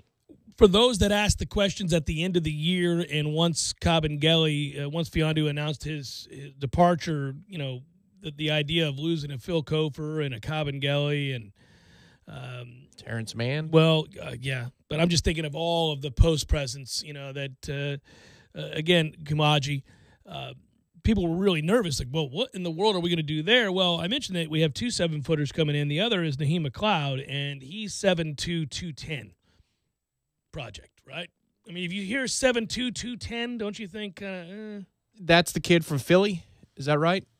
Yeah, he's the kid from Plymouth, up New PA. Jersey. Yeah, right by Philly. Yeah, okay. Right, yeah. He's up to 7'4" now, and he's got a little offensive skill to him already. It's not just complete project. He's he kind of knows what he's doing a little bit. I think these 2 that are coming in, these 2 7-footers, are not like Boris, who needed a ton of work, and Ojo, who needed a ton of work. And I thought Kamaje actually came on the fastest of the 3 of those. But I think these guys, even though they might need some weight put on them, they may not be the projects that we've had in the last 5-6 years in this program. Yeah, more comfortable in their bodies, and that's something that always and with the game of basketball, which is kind of important right? They played it before, right. By the way, that kid, the Naheem McLeod kid, had offers at the time that he committed to Florida State from Penn State, Oregon, LaSalle, Rhode Island, amongst others. So Obiagu's not coming back, huh? Well, we could get the good news. I feel like his. Could he just graduate there and then come back here? I feel like his stock's going to soar, though. I think once he gets to a workout, it's going to be. Oh, a Fee. I was talking about Obiagu. Oh, Obiagu. Yeah. No, he's not coming back. No, Fee's going to impress when he gets in those workouts because you just see that body type and that. You couple it with the fact that he'll interview well because he's really smart. So you got a smart kid who works really hard and has the body type you're looking for and can hit a 15-footer or further. Plus, he's tough down low. Also, if he grades out well, the combine interviews well, and he makes it into the first round, that means that Matt Millar will have one right answer before we begin. He'll know the game, the international draft game that we play every year. Can't wait for that. Jeff Cameron Show, 97.9 ESPN Radio.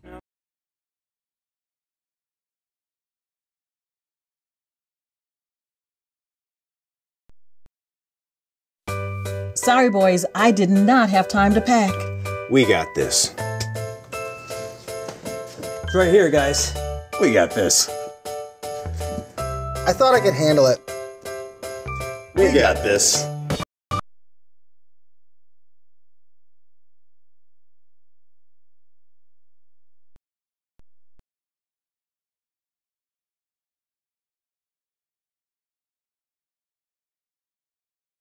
Is brought to you by Fonville, Lewis, Messer & McConaughey, Bagel Market Bistro, and by Early Trucking Company in Arlington, Georgia.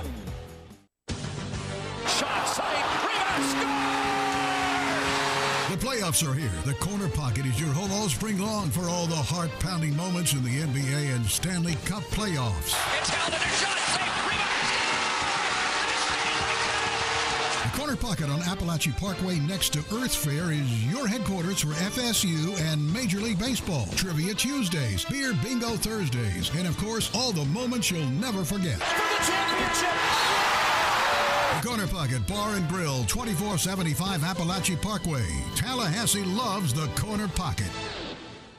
There ain't no heating and air conditioning. Keeping you comfortable is what Barry does best. Now you can quickly and easily schedule an appointment or pay your bill from your mobile device. This spring, turn to the experts at Carrier. Learn more about great rebates and 0% financing for up to 60 months. Online at baranoac.com. Florida license number CAC 057652. There ain't no heating and air conditioning.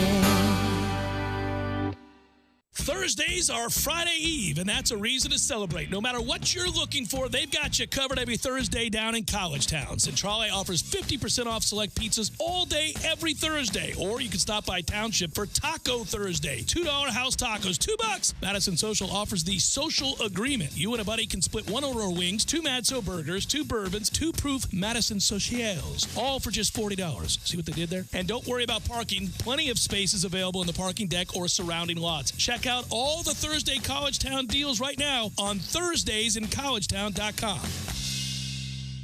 Thompson Services of Tallahassee, LLC, has been servicing the Tallahassee area for over 20 years with a variety of services from tire repair, new and used tires, changing of big truck tires, and 24-hour roadside service. Thompson Services of Tallahassee also will detail your car to perfection with wash and wax and a variety of affordable packages to have you riding nice and clean. Thompson Services of Tallahassee is located at 3014 South Adams Street, right across from Planet Fitness. Call for a convenient service appointment at 850-284-5907. Hey, this is Jeff Doxey, representing Premier Fine Homes. I'm proud to announce Premier's newest community, Brookside Village. Brookside has the great schools you want, some larger home sites, and is conveniently located on Ox Bottom Road between Ox Bottom Manor and Moore Pond. Call or text me today at 545-4747 or email me at jeffdoxey1@gmail.com. Remember, before you buy, try me at Brookside. Seminole headlines. Zach writes, what's your favorite guilty pleasure song? Oh, I know what mine is. I thought about it because for years I've been kind of ashamed of this. I like the song I Need to Know by Mark Anthony. The I don't dude know that that was one. married to J-Lo. I know who he is. Yeah, I don't know the song. It was a huge hit. I need to know that one. Is that how it goes, Ira? Tell me, pretty baby, I need to know. You know that? I really don't. I'm not being. I'm when not I playing. play, you never know a damn thing. The time where I feel like probably most vulnerable or dumb is like I'll be driving and like listening to like some music on the car and like, you know, it's a good song and kind of jamming to it.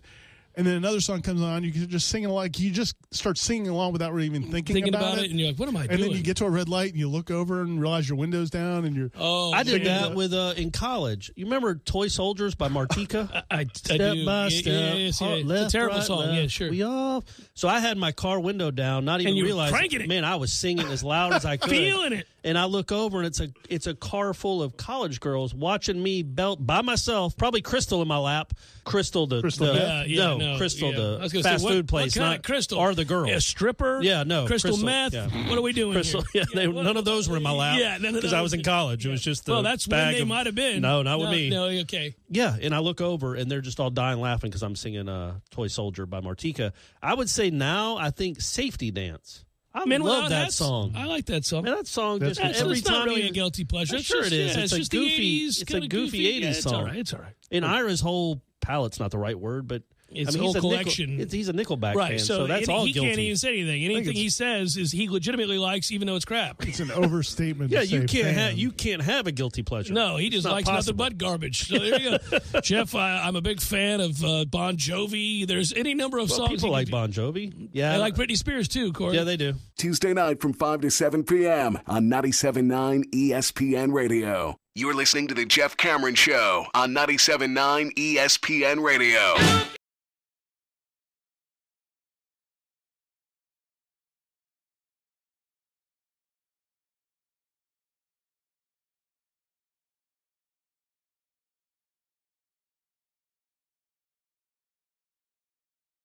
Tiger wins, go into the scores room to sign off on the final card there, and you've got players sitting out front waiting on them, and there seemed to be those that were genuinely happy for them, and then those that just maybe felt like they should be out there and that I don't think Tiger really cared one iota about. Two of them stood out to me.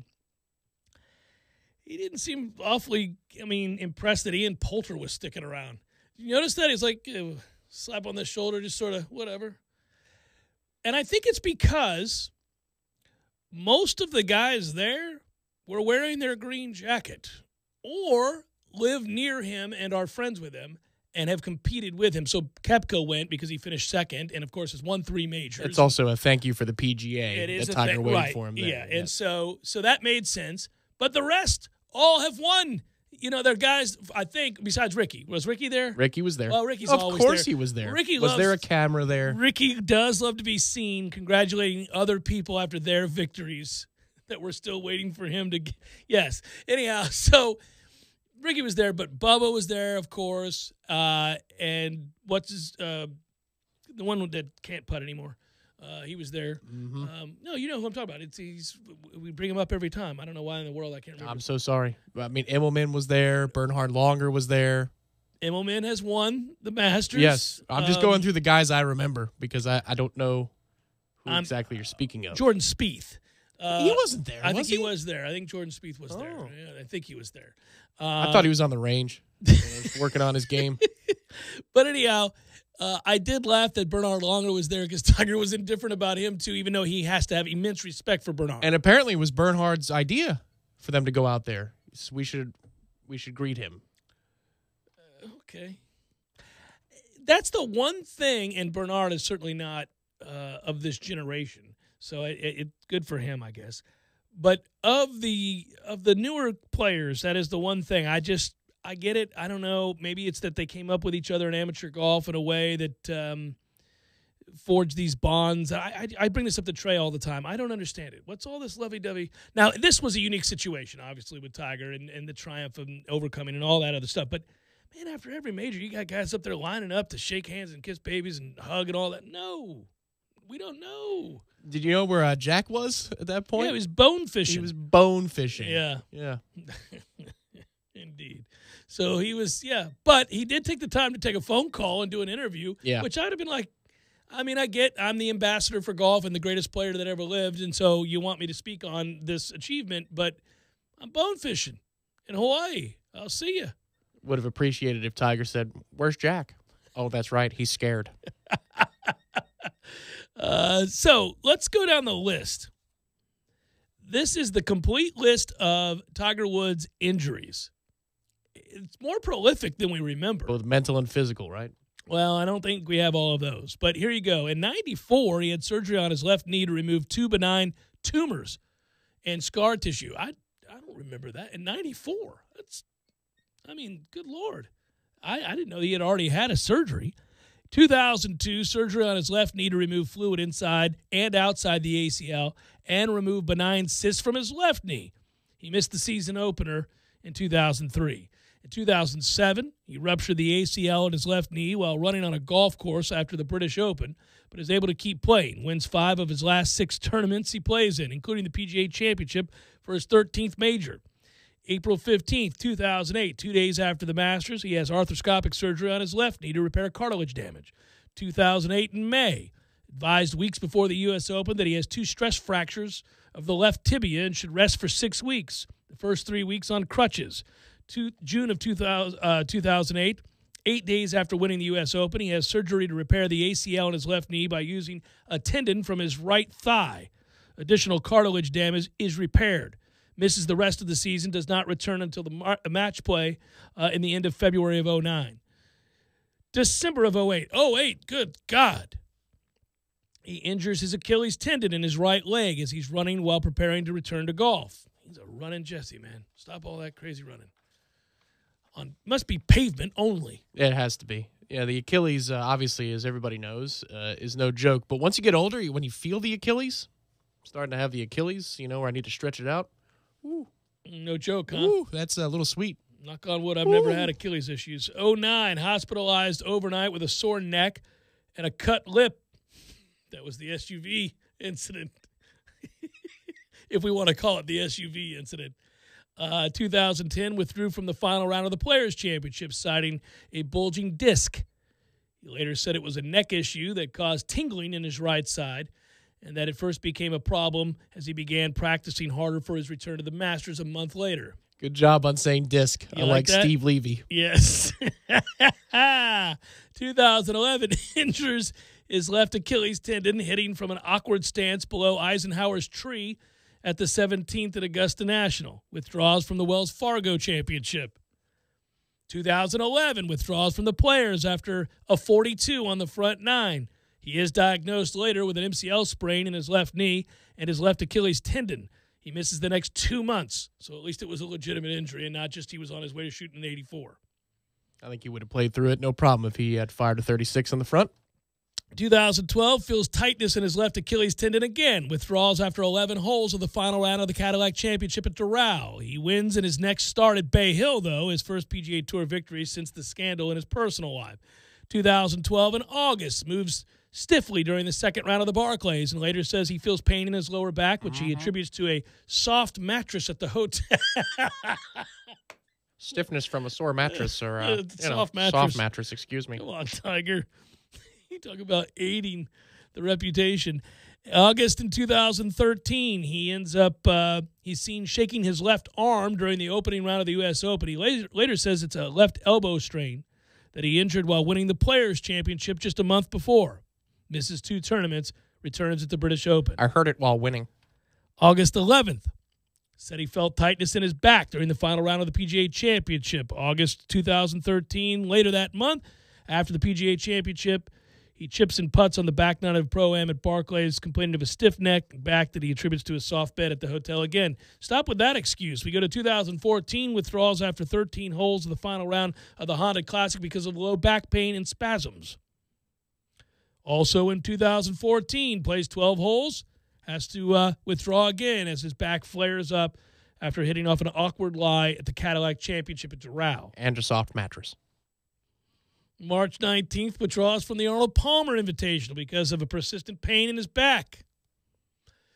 Later that month, has surgery in Utah for a pinched nerve in his back. 2014, announces that he's going to miss the Masters. 2015, undergoes a second microdiscectomy surgery 2 days earlier to remove a disc fragment that was pinching the nerve. In October of 15, has a procedure called a whatever it was to relieve back pain. More back problems in 17. He has a 4th back surgery. This time they go for the final spinal fusion. They label that a success. He begins his comeback and then wins the Masters. The surgery was a perkinoscopy. from there, I'm not going to do more lists, but we do have the things that have happened with Tiger Woods since his last green jacket.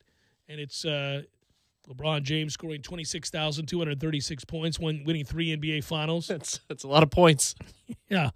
6 films in the Star Wars franchise. 21 films have been released in the Marvel Cinematic Universe, making my point. Yep, your favorite. Good God. Another 50 on the way, I'm sure. Before his next major win next month. Yeah. Oh, there'll be 50 more movies. Although, an Iceman on Twitter heard our discussion about superheroes and my disdain for those films and said that, hey, I know you've turned your back on Superman movies. You said you weren't going to watch them anymore because it's Superman, and what the hell are you going to do with it? But before I give up on it, I have to look at the trailer from Brightburn. Have you seen this trailer? I watched the trailer, yes. I did too. It looks delightfully evil. Yeah, it's like... So it's going to be Superman the boy who's just killing people? Superman the bully. I like that. That's a much better approach. That's a fresh approach. I'm invincible. I'm just going to walk around killing everybody. You making fun of me? Okay. You're making fun of me? I'll break your hand. There you go. I like it. Or rip it off. Get you some of that. Jeff Cameron Show, 97.9 ESPN Radio.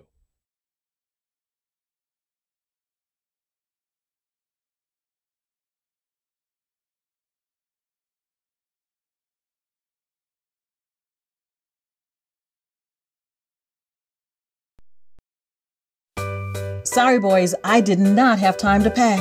We got this. It's right here, guys. We got this. I thought I could handle it. We got this.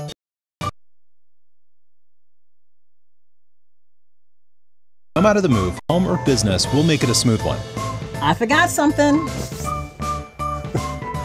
We got this.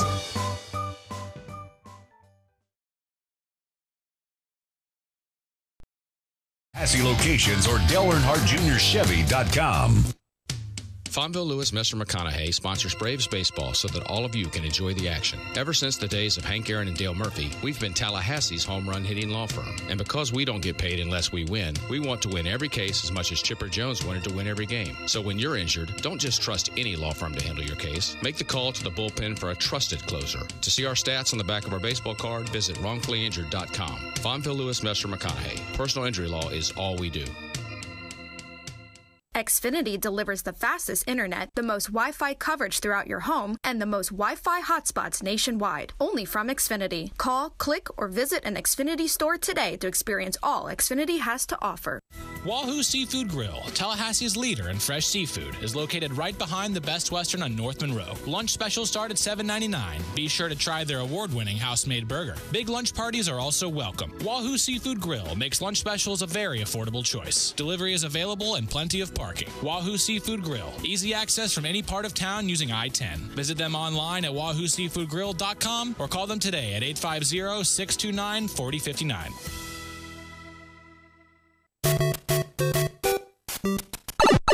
Games for Less, the only locally owned and operated gaming store in town, has Tallahassee's largest selection of new and used video games and game systems. The future of video gaming is at Games for Less, where they have both the PS4 and Xbox One. It's time to trade in your old systems and elevate your gaming experience now. Games for Less is also your headquarters for the best in retro gaming. It's Atari 2600, original Nintendo, Super NES, or Sega Genesis, you name it. They got it at Games for Less. Games for Less, the Super Walmart Shopping Center on Appalachia Parkway. Give them a call today at 850-219-3535.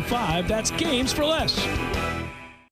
Tallahassee Dodge Chrysler Jeep Ram is the Jeep headquarters of America. We've purchased over 100 Jeep Renegades, and they've all arrived and are on the lot for immediate delivery. 2018 Jeep Renegade Latitude with MSRP starting at $25,120, on sale now for $18,870. That's a savings of $6,250. A new Jeep starting at only $18,870. Those prices are unheard of and can only be found at your Jeep headquarters of America, Tallahassee Dodge Chrysler Jeep Ram. No other dealer can offer you this kind of savings. We buy in mass quantities and pass along the savings to you. 2018 Jeep Renegade Latitude, starting at $18,870. Payments as low as $299 a month. On the corner of West Tennessee and Capitol Circle, where we're right on the corner and always right on the price. Check us out on the web at TallahasseeDCJ.com. All prices include rebates and incentives plus tax, title, and dealer fee. State number 18J605. Must finance through Chrysler Capital and qualify for all rebates and incentives. ESPN Radio Sports Center. I'm Christine Lisi. This is what you need to know. ESPN's Adam Schefter reporting the Seahawks and quarterback Russell Wilson continue talks to try and reach agreement on an extension before Wilson's self-imposed midnight Eastern deadline tonight. If the deal's not done by then, Wilson does not intend to sign an extension with the team this season. His contract's up after this season. If there's no agreement, Seattle will likely place the franchise tag on Wilson. Trading him would be tricky, explains Schefter. It's tough for another team to take on the double whammy of paying Russell Wilson the big contract that he wants and paying the Seahawks enough compensation to get him out of there. If it was just paying Russell Wilson, yeah, many teams would be interested. If it was just paying the Seahawks without having to give him a new deal, yeah, many teams would be interested. Our Adam Schefter. NBA, the Kings announced they've hired former Lakers coach Luke Walton as their new head coach. 2 Game 2s in the NBA playoffs tonight. 76ers center Joel Embiid continuing to deal with left knee soreness, listed as questionable against the Nets. Philly trails 1-0. Warriors home to the Clippers. 10 Eastern, ESPN Radio and the ESPN app. Golden State has won 7 consecutive playoff games. Toronto center Nazem Kadri has an in-person hearing with the NHL today for his high hit in Friday's loss to Boston. If Kadri is suspended for Game 3 tonight, Coach Mike Babcock has said either William Nylander or Patrick Marleau will replace Kadri as the team's third-line center. Last year, Kadri was suspended for 3 games for boarding. Kenya's Lawrence Chirano won the men's Boston Marathon. Lalisa Desisa won the women's race. President Donald Trump tweeted today that he spoke to Tiger Woods and congratulated him on his great victory at the Masters yesterday. Trump also said he will present Tiger with the Presidential Medal of Freedom.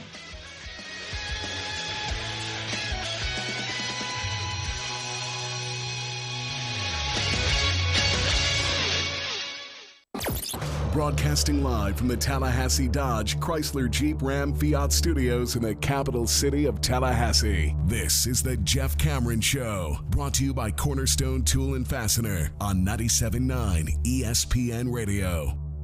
Man Cave Monday, brought to you by Tallahassee Dodge Chrysler Jeep Ram Fiat. Right on the corner and always right on the price. Check out the latest 2019 inventory at TallahasseeDCJ.com today.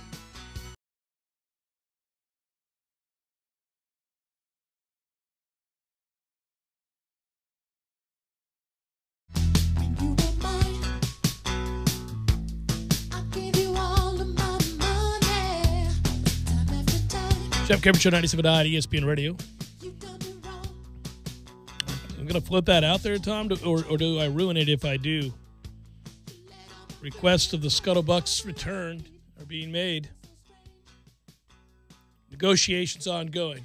We'll keep you posted. Are you heading those negotiations? You're heading those negotiations. Oh, okay. Are you not? One of us has to. The people want the Scuttlebucks to return, and we're this close to the draft, and we'll be having a draft party. I do want to, originally where I was going with this, we'll be over at Bumpa's Local, 349, like we were a year ago to watch the draft, and hopefully my heart will not be broken as it was a year ago at the draft. How could it be, though? No, and I think, I don't think we'll screw this up. I'm with you. I believe we're going to. But, I mean, how could your heart be broken? You don't have your heart set on anybody. You don't have your Quentin Nelson this year? Well, there is no Quentin Nelson this year. He was a once-in-a-lifetime prospect that we missed out on by 1 pick. The Colts got something right. They did. Boy, did they ever. Sons of bitches. And we really needed that win, that walk-off win for Dirk and Jameis against the Saints. Had to happen. Well, I don't like to talk about it. I get angry every time. Considering that Jameis needed to be benched last year anyway, now that was a complete waste. What, the extra win? Yeah. It was cool. That's about it. Wasn't as cool as having Quentin Nelson. No. Now, if he went on to have a huge year and you could point back at Week 17 and the walk-off against the Saints as the turning point for Jameis Winston and the Bucs franchise, well, then fine. Glad it happened. But no, it didn't happen that way. He had to be benched last year. We do have we'll get the linebacker we want, right? Yeah, we'll get one of the two Devons. Yeah, one of the two, yeah. If we really want a linebacker, yes. But then who knows? Kyler Murray goes first, then we may have more options. Story of the weekend that did not involve sports but allows for us to celebrate and thin the herd mentality. A Florida man was killed on Friday by what ornithologists say is the world's most dangerous bird.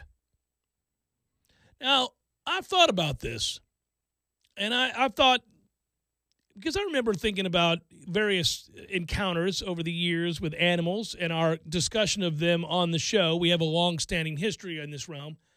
And a lot of times I take a step back, and when I was a younger man and I documented these stories, it usually involves some sort of,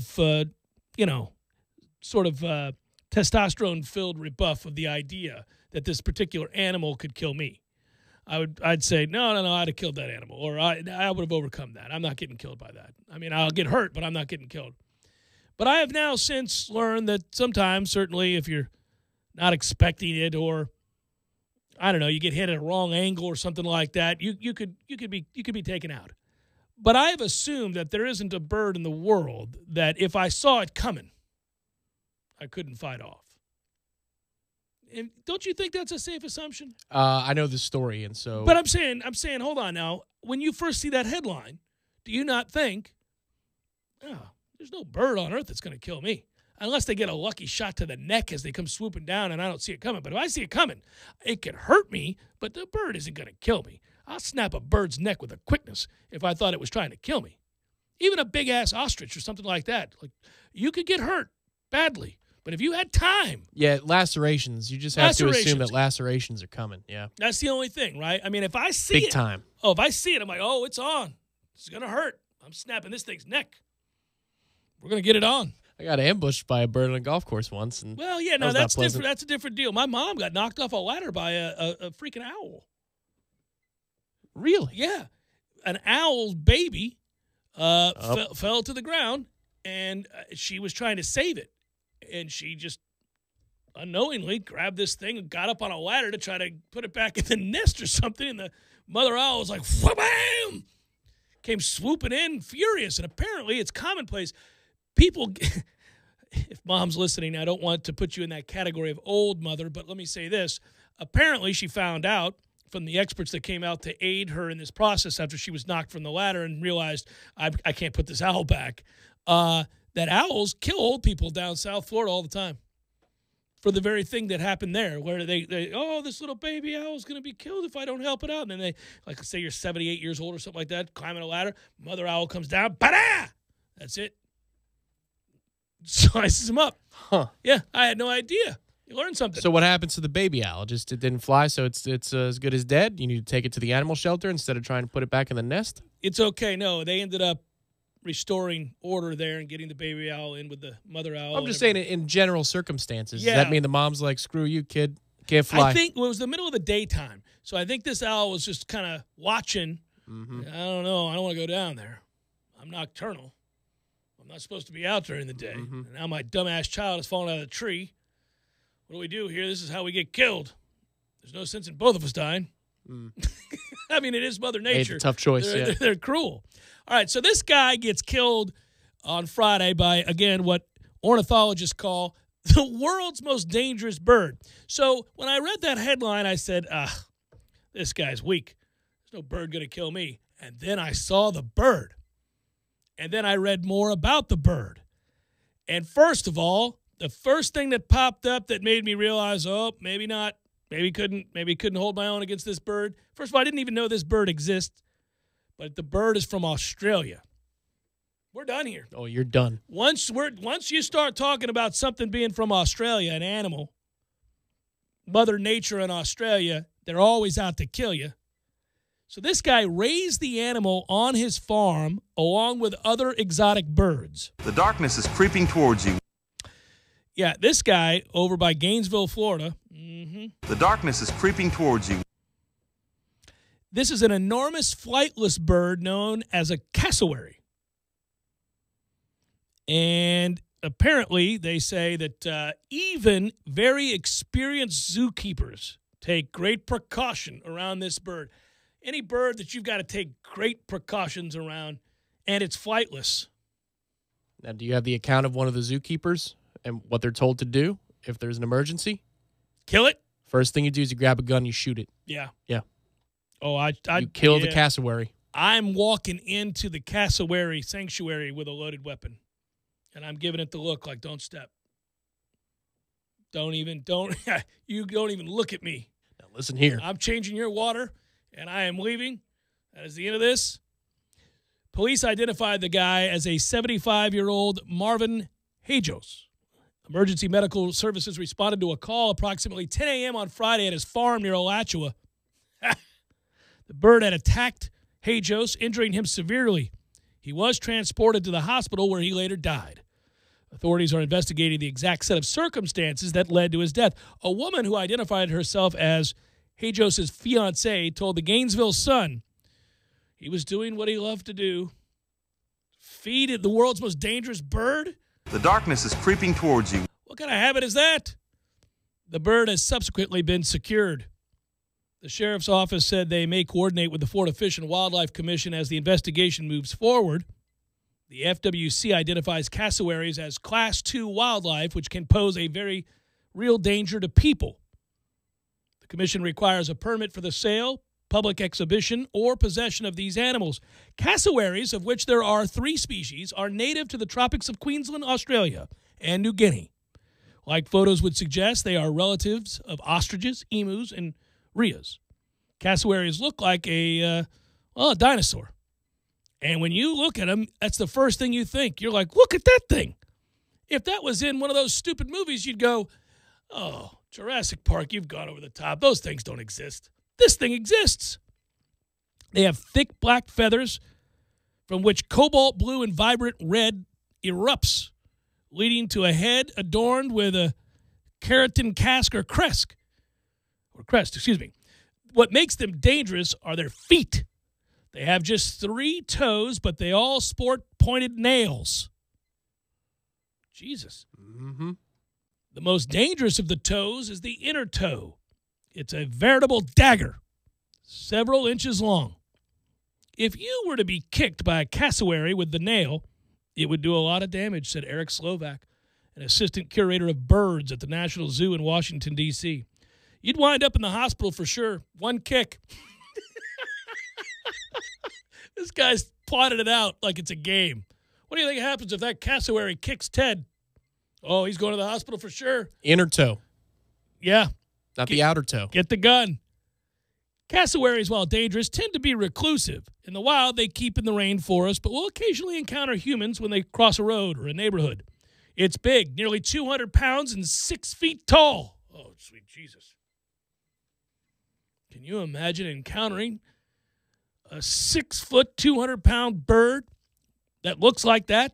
Wait till you get to the athleticism of what this thing can do. That doesn't mean they're benign. The National Zoo's cassowaries are on loan while their enclosures are remodeled. Slovak said that they take serious precautions when the birds are living at the zoo. Their enclosures were built with doors and gates to separate them from humans who need to enter. At no time do we ever go in there with a cassowary. Not because they're mean, but because we know how very dangerous they can be if they get spooked for any reason. I would not understand why anyone would want to keep a cassowary as a pet, said Slovak. There have been a handful of frightful encounters with birds, mostly in their native Australia, though the last known death happened in 1926, so this poor sap. Updating the file.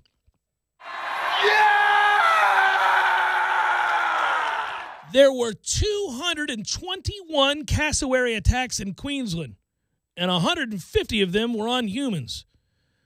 Confrin noted that the attacks tend to happen every year and that birds most frequently attack when they were expecting to be fed by a human or when they were defending their food supply. In 2012, an Australian tourist named Dennis was kicked off a cliff.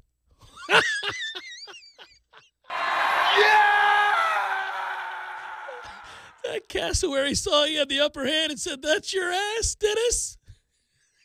Here comes the inner toe." Inner toe, down you go. He was with his family, and they were visiting Babinda Boulders in Queensland.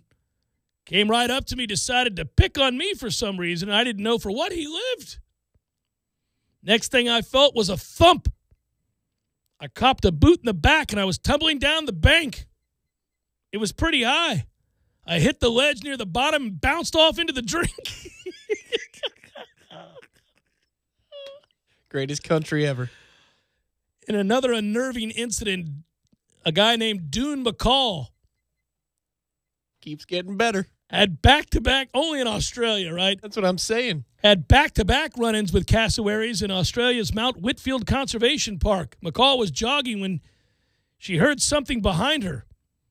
I turned and saw this huge black beast chasing me. The cassowary cornered for 3 hours.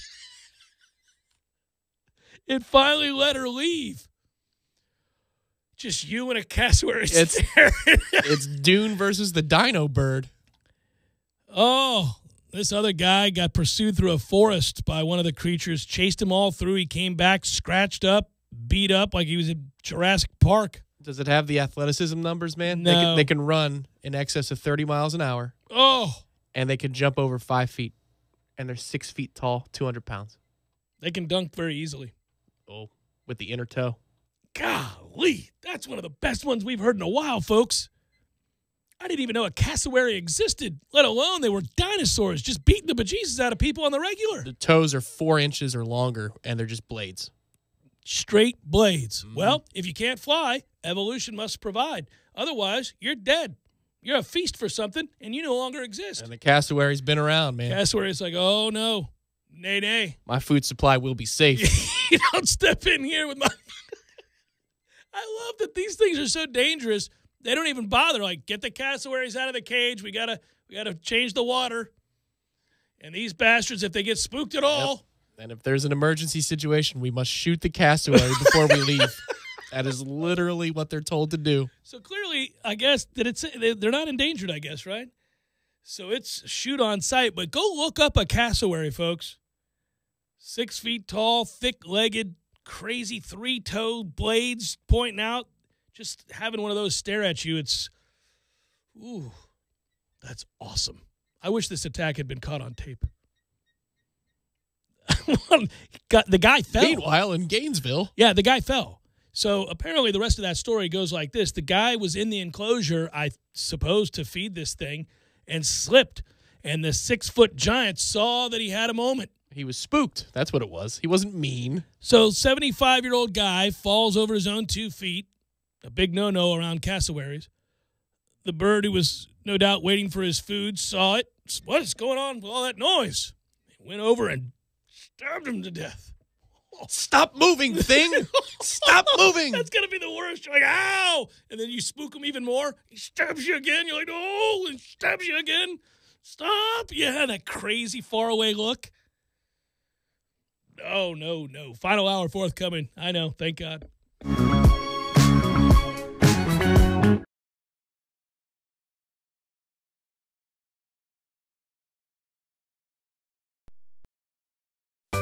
Sorry, boys, I did not have time to pack.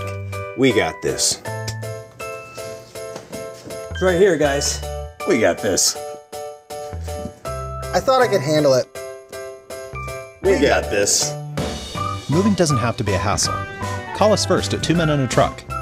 No matter the move, home or business, we'll make it a smooth one. I forgot something. We got this. Find out more, go to orangetheoryfitness.com. Yuengling Golden Pilsner, a highly sessionable beer, golden in both name and color. Yuengling Golden Pilsner is the perfect balance of hop and malt character for crisp and smooth thirst-quenching refreshment. Cheer for your garnet and gold with Yuengling Golden Pilsner. Yuengling, brewing good times for 190 years. Must be 21 or older. Please drink responsibly. A message from local beverage distributor Triangle Sales.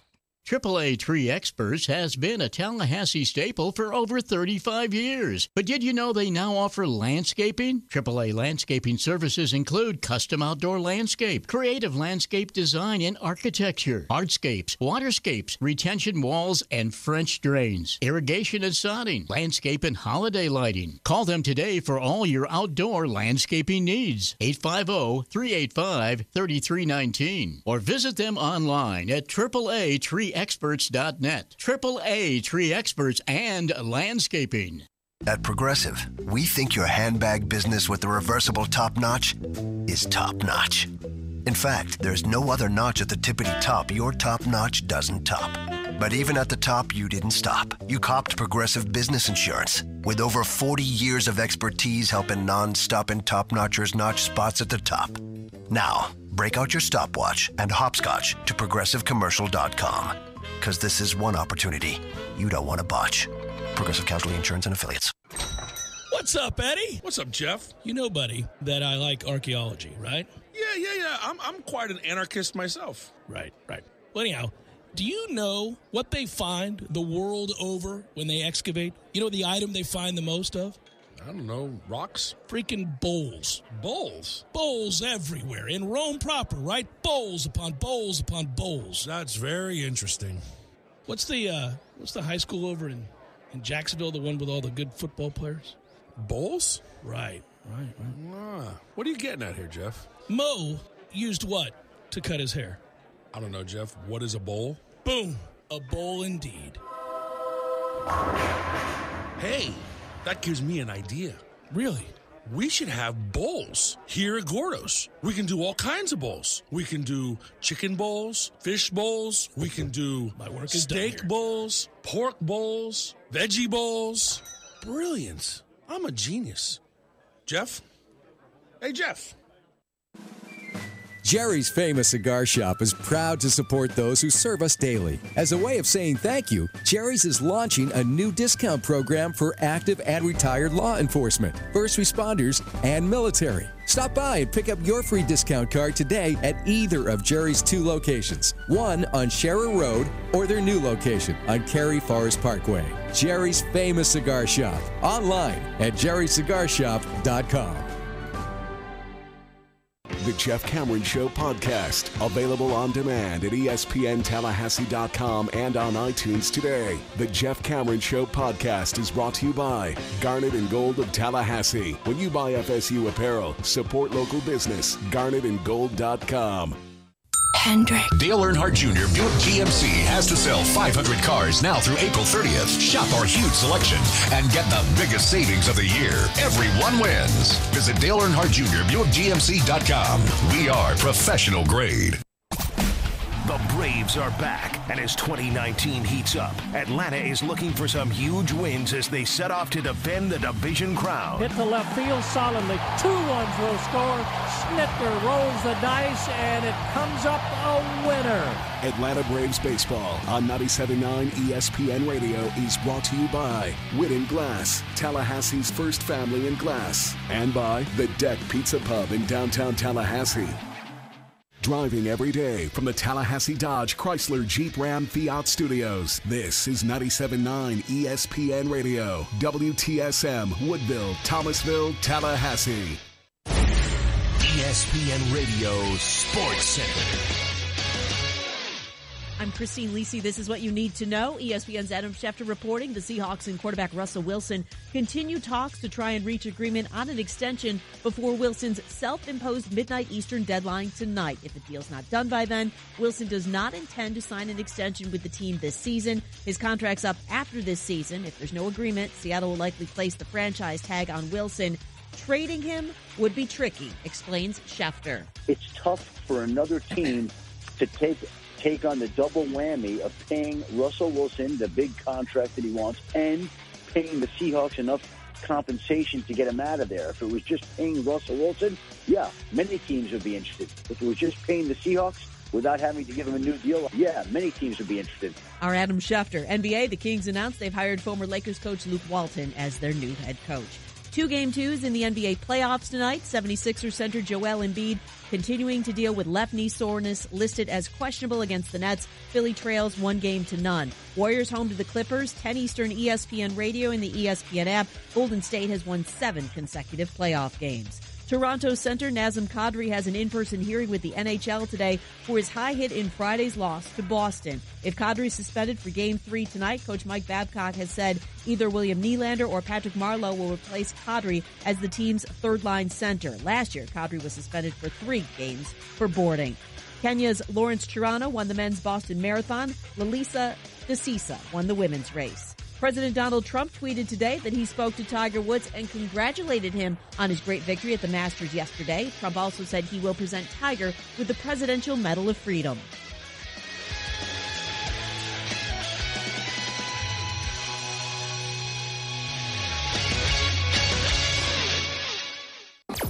Broadcasting live from the Tallahassee Dodge Chrysler Jeep Ram Fiat Studios in the capital city of Tallahassee. This is the Jeff Cameron Show, brought to you by Cornerstone Tool and Fastener on 97.9 ESPN Radio.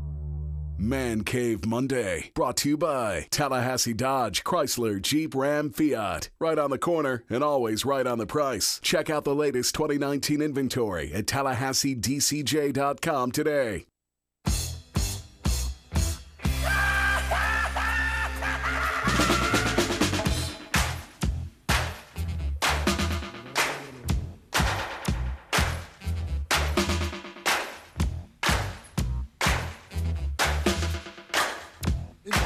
All programs.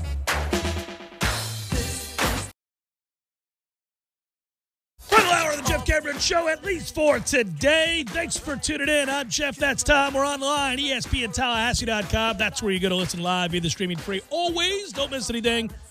If you are to miss something, hey, go back, get caught up at your leisure. We'll post all 3 hours, both on iTunes and in our own audio vault. Hello, YouTubers. Good to see you.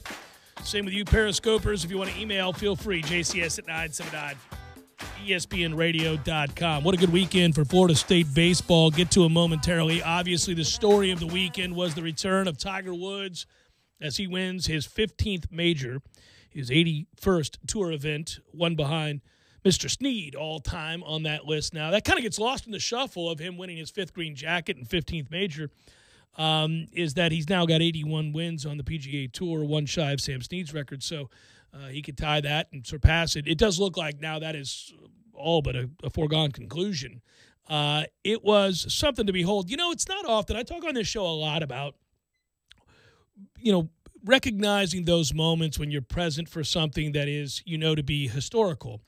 And you can like a player or a team or not, but you can certainly recognize when those moments are happening. And I think, by and large, everybody watching yesterday, even those that are lukewarm on the sport of golf, recognized they were seeing something monumental in the sport, a classic where were you when moment. And that's the one thing, and certainly I love sports because they provide so many stories of redemption, opportunities for comeback, opportunities to overcome and flourish in the wake of what some things are certainly deemed to be tragic, others self-inflicted or injury for that matter, which is neither, just it's unlucky. The one thing I will say in this case, you can admire the comeback and not admire the actions that led to the problems that he had to begin with off the course. You can root for people to do well and learn from their mistakes and embrace that and get caught up in the moment. And that doesn't mean that you are, somehow a sap. I think that we all want people to do well. You want people to become successful. You want people to learn from mistakes. You want people to persevere. I think that's in most of us. We'd like to see that happen. Tiger, has had a myriad of things, some of which are his fault, some of which are not, to overcome, that led us all to speculate about whether or not we'd ever see that day again. And then this one was truly special because, again, it's that tournament.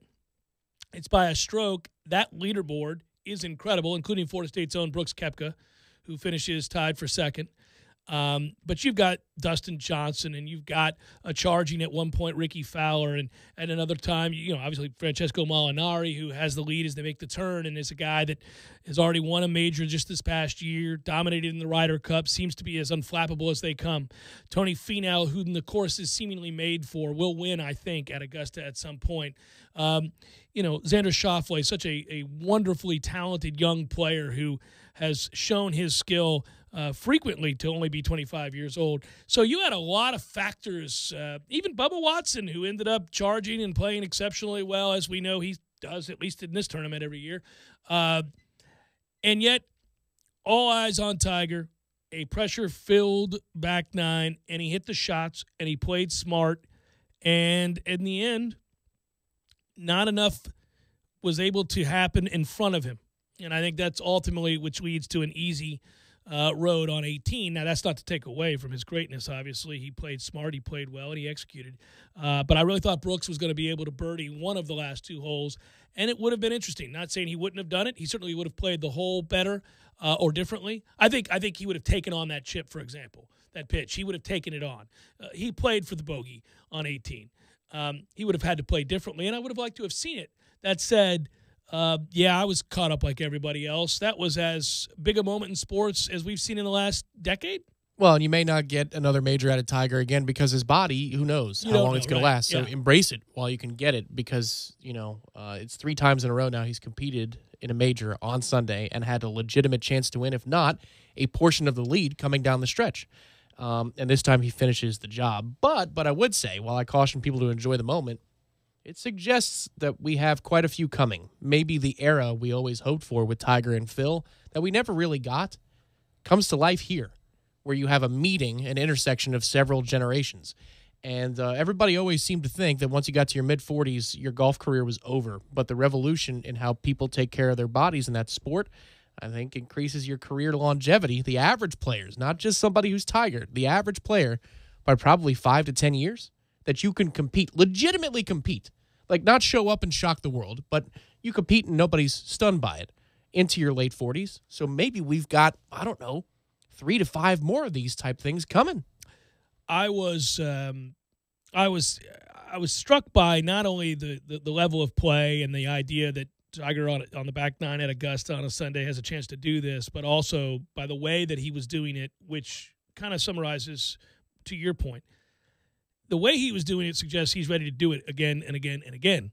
And now this idea that he was never going to catch Jack, and we had already kind of resigned ourselves to the idea that he was going to come up just short in that debate, or at least in that number. Now it's back on the table because there's a confidence there. He's put the mental game to go back with the physical tools that he was able to not only certainly through surgery and through hard work repair, but the mental side of things now is on par with the ability. And, man, last year certainly does appear to be portending of a lot of success. Well, and this is where we were talking about it last week, and I said he's got it in him. He's 100% got it in him. And, of course, he's got to finish the job to prove it to himself. But I remember last year I was watching the Open Championship over in England, and then we went back to London for Sunday before flying out. Did the Churchill War Rooms, which was cool, but I was missing some of the action. I think it was around 2 o'clock. That I went and saw the War Rooms, which were fantastic. But we get out, we go, there's a casino in downtown. Yes. And there's this little lounge, and I knew that they would have the Open on there. And so we went, and he's leading the tournament. And, your phone's not connected, so now I'm on the Wi-Fi, and it's blowing up. I've got you texting me, can you believe this? I'm like, well, no, I just sat down, and here's Tiger. It's hole 7 or 8. He's in the lead in a major. And at that point, you're like, oh, wow, this is once in a lifetime.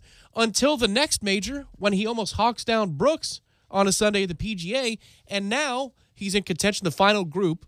He's trailing after 54 holes, and he does something he's never done before, which is win a major when not leading going into the final day, at least holding a share of the lead.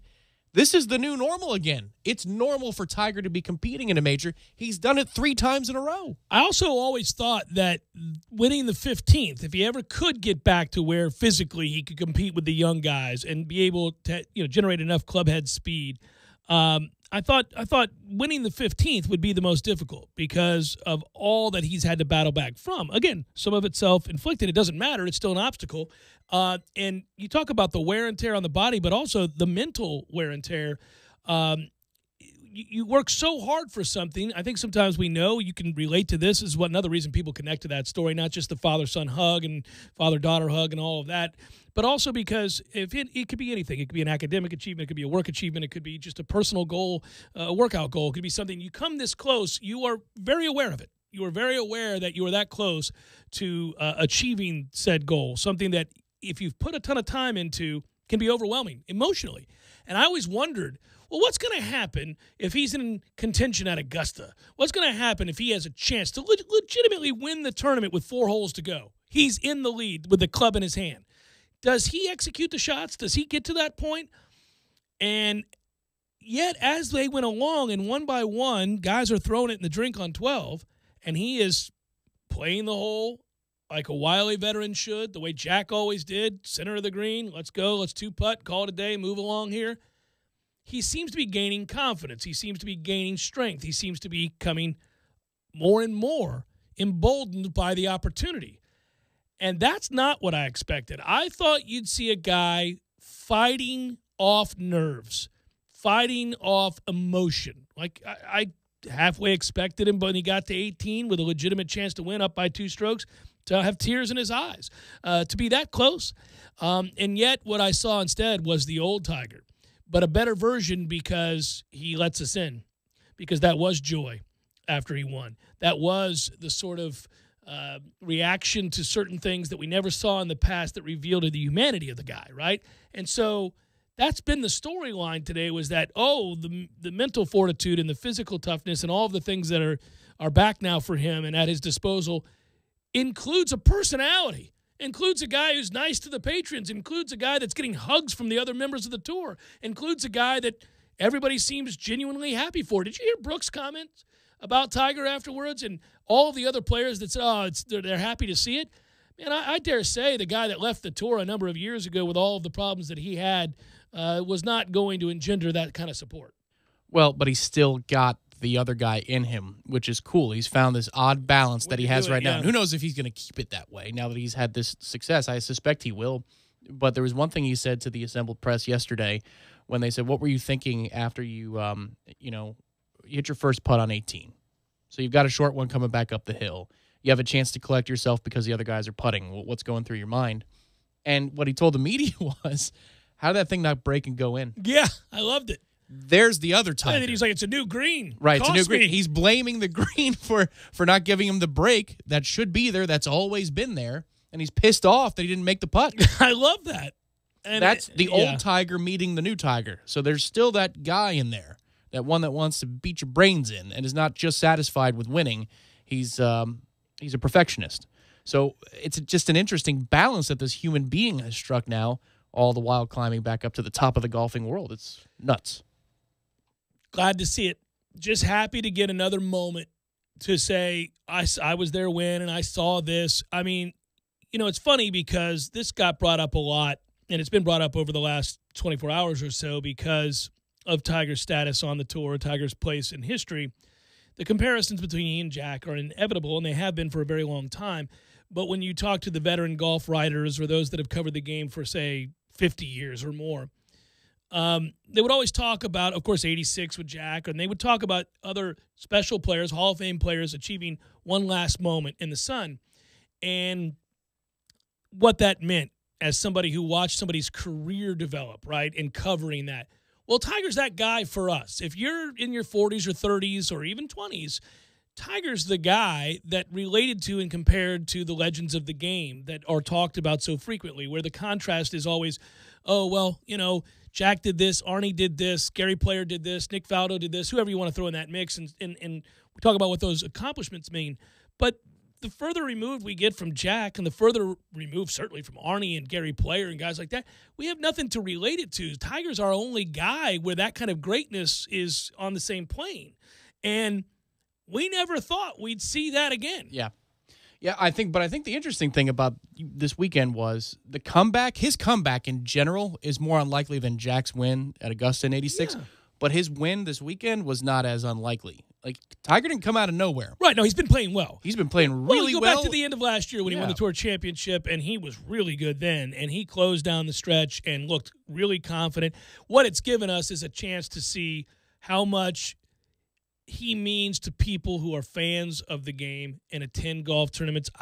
That part of it, that is the part that, it gives you the chills. To listen to the chants, think back to last year, the gallery pouring out onto the fairway to the point where you begin to fear for his safety because security can't hold people back, and they're walking next to him as he approaches the green. Yeah. That's a scene we've never seen before in golf. We've never witnessed that before in golf. And this, afterwards with the galleries chanting and him interacting with fans and slapping five and doing all of those things, it was incredible. It's nowhere close to Augusta. I'm not even trying to say that, but I was in a bit of the Tiger mania in Innisbrook when he was first coming back and he first showed, because that's the long putt, right? That field actually was quite good. Oh, it was a great field. Yeah, we were all, being from down there, we were proud, right? Yes, for once, you're like, all right, well, Tiger shows up, which is great, but you got Sergio and Spieth and Justin Rose is playing well. Paul Casey ends up winning that tournament. Dustin Johnson played that tournament, didn't he? I believe he did. Yeah, he did this year. Yeah. If he didn't last year, he definitely did this season.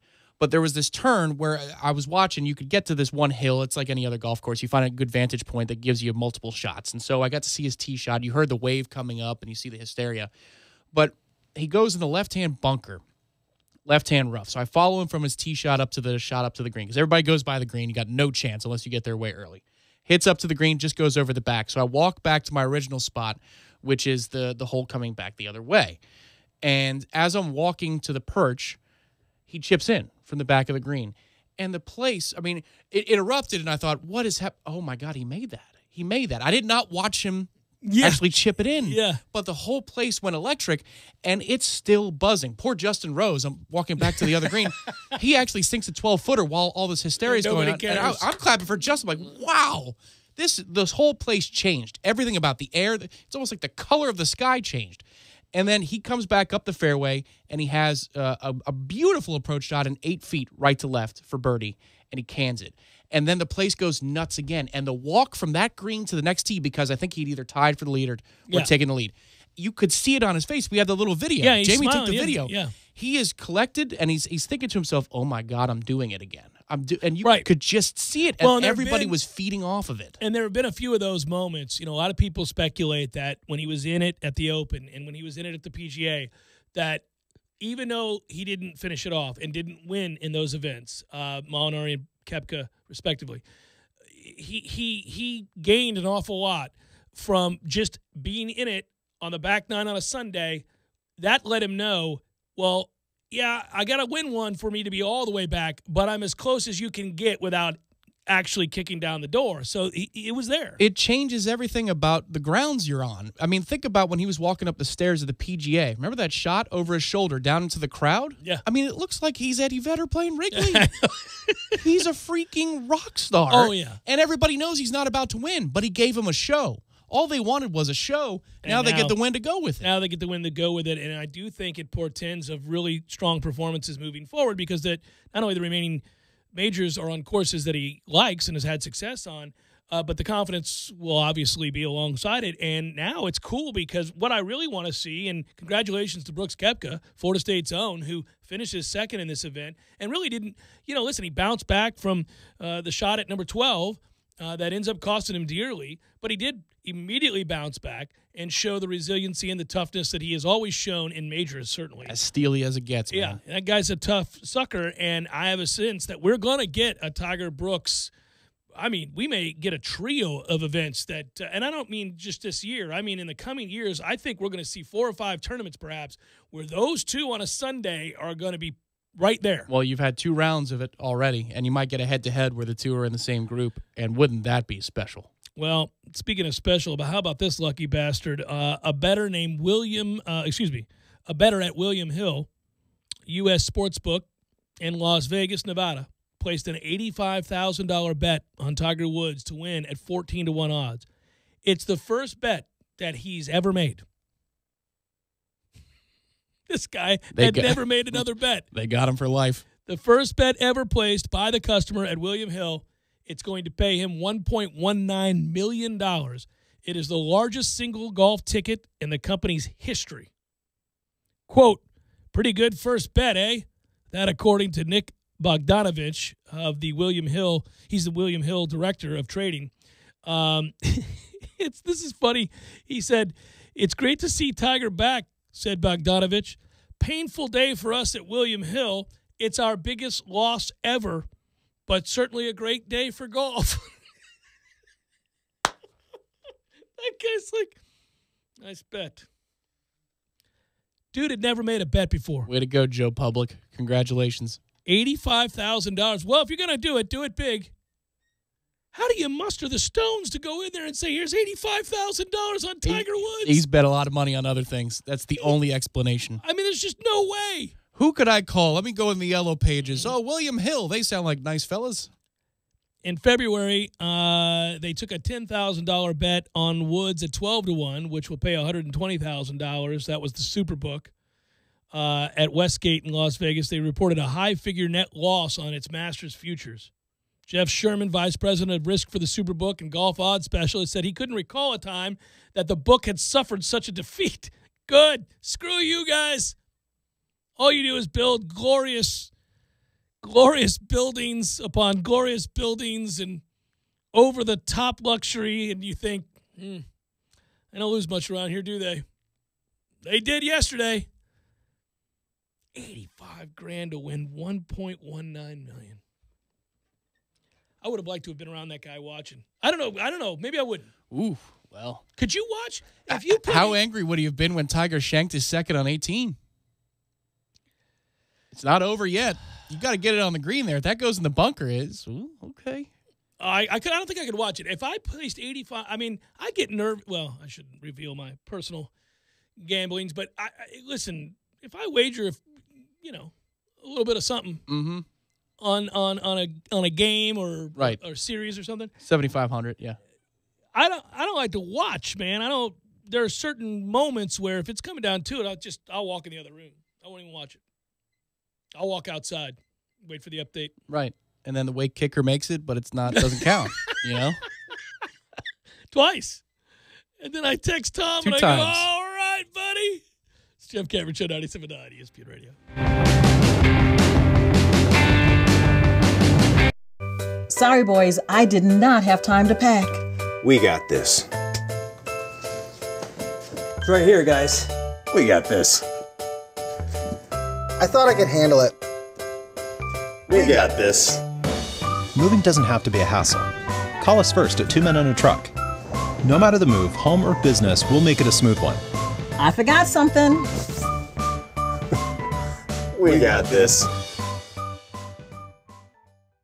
All sessions will take place inside the indoor practice facility on the campus of FSU. The Summer Day Academy is designed for all players wanting development of fundamental soccer skills. The staff creates an environment that promotes soccer confidence, enjoyment, and good sportsmanship. Early bird registration discounts by April 30th. Visit SeminoleSoccerCamps.com now for more information and to register. Xfinity delivers the fastest internet, the most Wi-Fi coverage throughout your home, and the most Wi-Fi hotspots nationwide. Only from Xfinity. Call, click, or visit an Xfinity store today to experience all Xfinity has to offer. Did you know that children with dedicated college savings are 2.5 times more likely to enroll in and graduate from college? We have a plan for that. For 30 years, Florida Prepaid has helped more than 1 million families like yours save for college. We offer a variety of affordable, flexible college plans to fit your budget and saving style. Open enrollment ends April 30th, so take the first step toward college savings for as little as $47 a month. Enroll today at myfloridaprepaid.com, because starting is believing. Lane's Medical Shop has all of your home medical needs. They carry home oxygen, hospital beds, nebulizers, walkers, wheelchairs, orthotics, diabetic shoes, and all sleep apnea supplies. Lane's also has a weight loss clinic in-house, no appointment necessary, including B12 injections and any prescriptions necessary with the lowest prices around, and delivers to Tallahassee in South Georgia. Located only 40 miles from Tallahassee, go see Blake today, 210 West Main Street, Colquitt, Georgia, 229-758-9111.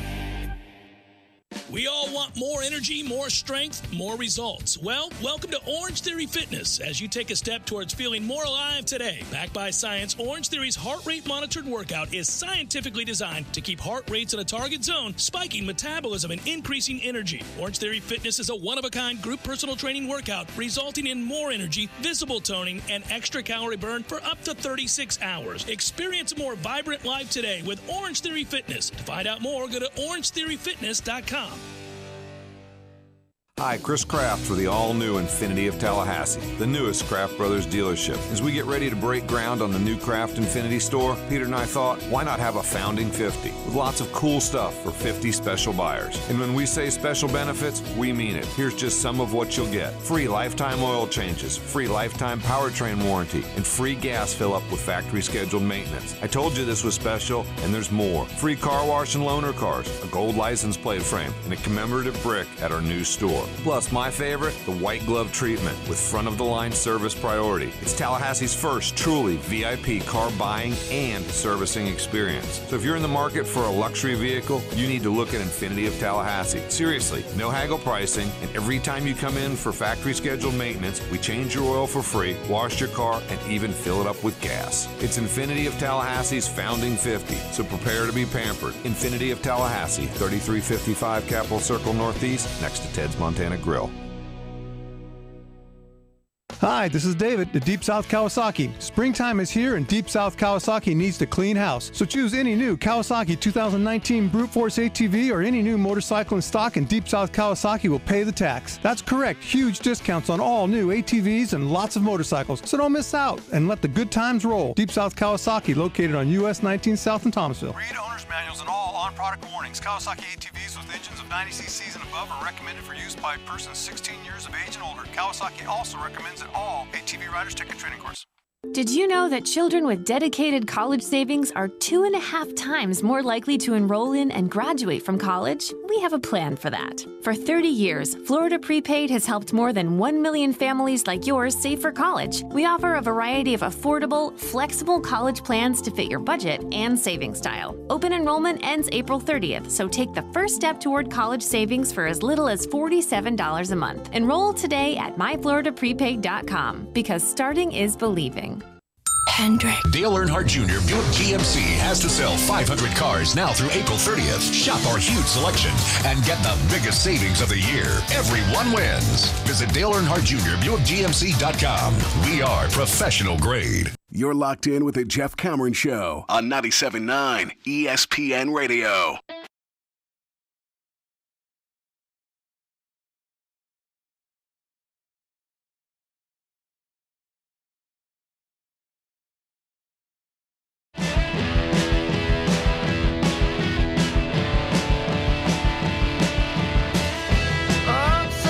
Noles get a dominating set of 3 games at the exact right time that they need it over the weekend. Baseball's a weird game. There were absolutely no signs, at least not offensively, certainly, that Florida State was going to mash the way they did over the weekend.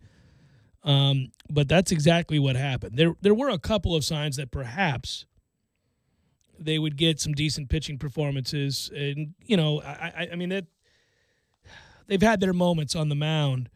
But at the same time, you know, they have not been able to put it all together. Just when somebody's off, nobody was there to pick them up. You know, different facets of the game would fall just south or flat at the key moments. But they get, obviously, great performances over the weekend. 2 great starts and an incredible relief effort. And then also, when you look at whether you're talking about the margin of victory, the power, the number of hits, they did everything well this weekend. It's crazy. I mean, 14 hits in the 8 innings from C.J. Van Eck. So there's 2 things working simultaneously. They lock up that 16-2 win on Saturday. They go on to get the sweep over Clemson, and you got to go back to 2008 to find a sweep over Clemson. First time in Tallahassee since 2001.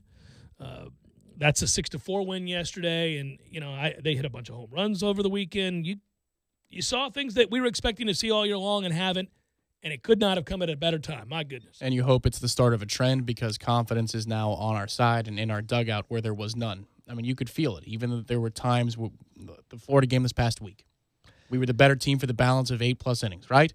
And then what happens? Yeah, and, you know, you're going to face a Virginia team now. If you want to see whether or not you can peek ahead and maybe garner more momentum, well, I mean, I guess if you go back, you say, I would not have taken us to win the series against Clemson, but not only do we win this series, we sweep. And given the way that we had played over the last 12 to 15 games, I don't know that you would write in much of a chance in the Virginia series, although they have now fallen flat. They got swept by Miami over the weekend in Virginia. They have a worse record in the conference than Florida State does. All of a sudden, the prospects of going on the road and taking on the Cavaliers it can be seen much differently. You can say, well, this is a chance to keep a winning streak going. You can win back-to-back series. Obviously, from an RPI standpoint, Florida State vaulted into the top 70 when they were well outside the top 100. So it can turn quickly. And even when we were critical, and I think rightfully so, I don't apologize for that, we did hold out and note that, listen, man, the track record suggests they'll get it together. I don't know when that's going to happen or how that's going to happen based on what I've seen, but I'll give them the benefit of the doubt that it could. Yeah, I don't know how it's going to happen is probably the question, right? That's what we were asking. I just don't see where it's going to come from, but, I mean, it's these pitching performances. It's Drew, it's CJ, and then it's Connor, and they combined for 21 and a third innings. They give up 8 hits in those 21 and a third. Just 2 runs. Both of them earned 2 walks in 21 and a third innings against 27 strikeouts. That is crazy good. Well, I was so bitterly disappointed for Mike Martin that, listen, I get it. Listen, there are plenty of people who are like, all right, well, we're just playing out the string here. He's retiring. I don't know that anything's going to happen until he's gone. If you're of that camp, I don't agree with you, but I understand it. Okay. But I don't think anybody ever thought that, that Mike didn't love Florida State and we want to see him go out on a better note than this. And so I was sad for him. I thought, this is going to be tough to watch if they just play out the string here and they never find that spark and it doesn't get turned around and guy ends up having the worst season basically in his career for his final year. Nobody wants that. And what this does is provide life. This provides, obviously, the chance to now see them get hot, go on into the postseason like they've done throughout his career, and we'll look back and go, what in the world? And I think the what in the world is certainly, I think, probably pinned to youth without question. But yeah, the question is now how much, let's just say this continues, you start to play good baseball, well, how much can your RPI improve? Because the schedule, the ACC series aren't very good. It's Virginia, Wake Forest, Pitt. You got Stetson, you got Richmond, and I just looked them up to see in case they have. In case they're having a great sometimes year. Stetson will rise up and have a decent. No, they're not so hot, around the 200s in the RPI, and Richmond is in the 160s. Maybe the Jayville win could give you something. I just think you have to amass quantity now over quality just start of winning opponents. games. At this point, I mean, we were so low. I just think just win series, win games. Win series, win games. It'll take care of itself. Certainly, you give yourself an opportunity now. It's Jeff Cameron Show, 97.9 ESPN Radio. Sorry, boys, I did not have time to pack. We got this. It's right here, guys. We got this. I thought I could handle it. We got this. Moving doesn't have to be a hassle. Call us first at 2 Men and a Truck. No matter the move, home or business, we'll make it a smooth one. I forgot something. We got this. Total payment. That's $339 per month with no money down. Your payment includes tax. This is a true sign and drive. Leave your checkbook at home. All you need is your pen, and you drive home in a new 2019 Altima for $339. And we even make your first payment. Don't want to lease? Prices start at just $19,995, and you get 0% interest. It's Nissan's March corporate year-end at Kraft Nissan, and we're all about Altima. With $5,000 off all Altimas, and you get 0% interest. You get both. Kraft Nissan on Mahan Drive between Academy Sports and Costco. Prices include dealer preparation charge, $339 payment for 36 months through NMAC with approved credit.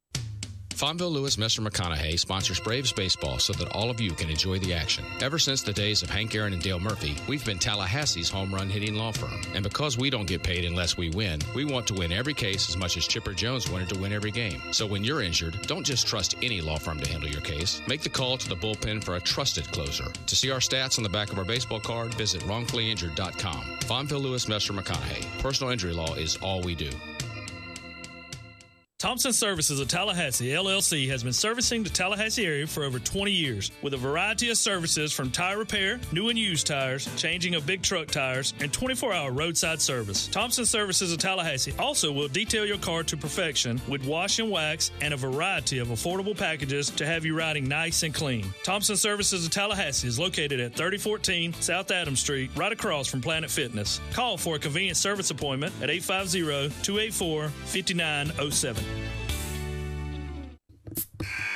Yingling Golden Pilsner, a highly sessionable beer, golden in both name and color. Yingling Golden Pilsner is the perfect balance of hop and malt character for crisp and smooth thirst-quenching refreshment. Cheer for your garnet and gold with Yingling Golden Pilsner. Yingling, brewing good times for 190 years. Must be 21 or older. Please drink responsibly. A message from local beverage distributor Triangle Sales. After 40 years as Florida State Baseball's head coach, Mike Martin Sr. is making this his final season. Join all of us here at Garnet and Gold as we celebrate the farewell tour for the winningest coach in college baseball history with limited edition commemorative baseballs, t-shirts, and caps in stock right now. And while you're here, check out Nike's hot new line of FSU baseball jerseys, tees, and ball caps. Garnet and Gold with 3 locations, West Pensacola Street, Collard, and Governor Square Boulevard. If you're a Seminole, we're your store. Shop local and go Noles. At Hardee's, we change deals forever. Deals used to be a way to get rid of the unpopular stuff. Well, Hardee's thinks deals should sell the best stuff for $2.49, which is why this Hardy value serves up a juicy charbroiled bacon double cheeseburger, our hot ham and cheese, or hand-breaded chicken in our Southern-style tender sandwich, each for only $2.49.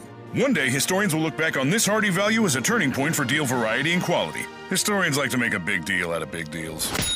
Hardee's, because it tastes better. Offer available for a limited time after regular breakfast hours at participating Hardee's restaurants. Price and participation may vary. Tax not included. AAA Tree Experts has been a Tallahassee staple for over 35 years. But did you know they now offer landscaping? AAA landscaping services include custom outdoor landscape, creative landscape design and architecture, hardscapes, waterscapes, retention walls, and French drains, irrigation and sodding, landscape and holiday lighting. Call them today for all your outdoor landscaping needs. 850-385-3319 or visit them online at AAATreeExperts.net. AAA Tree Experts and Landscaping.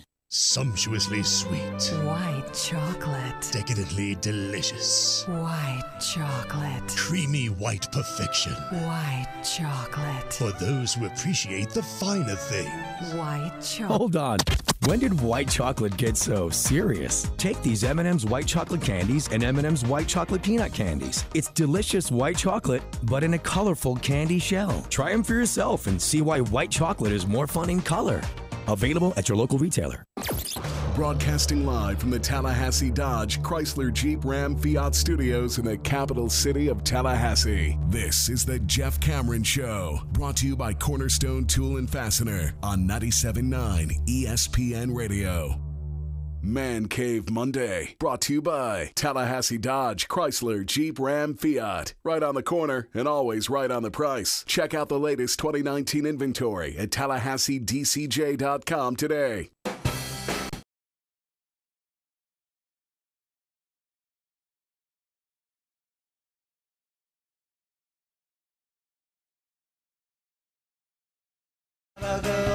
Coming up tonight, 10 o'clock. If you're up late or you work late, we got you covered for Clippers and Warriors. Well, NBA action tonight on 97.9 ESPN Radio. 10 o'clock begins our coverage. Yeah, I haven't sunk my teeth into the NBA playoffs. Obviously, just getting underway over the weekend. I saw the results and may find myself watching some of that Toronto-Orlando series, but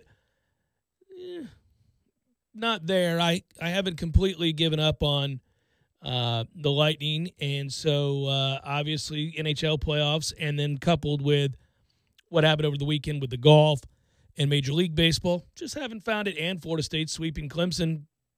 The NBA is off in the great distance. So I got roped into Orlando-Toronto Game 1. I don't have any history with the Orlando organization, but I do appreciate Jonathan Isaac as a person, and I hope he turns out to be a really good player too. Yeah. And he hits a big 3 in the fourth quarter of Game 1. About 2 minutes to go, puts him up in the game. Now, was it the ultimate basket? No, it wasn't. But it's a big basket. At the time, it's a massive basket because Orlando actually had a sizable lead. I think they were up 11 just before half, and Toronto hits a shot to get it to 8, and so you go, oh, no.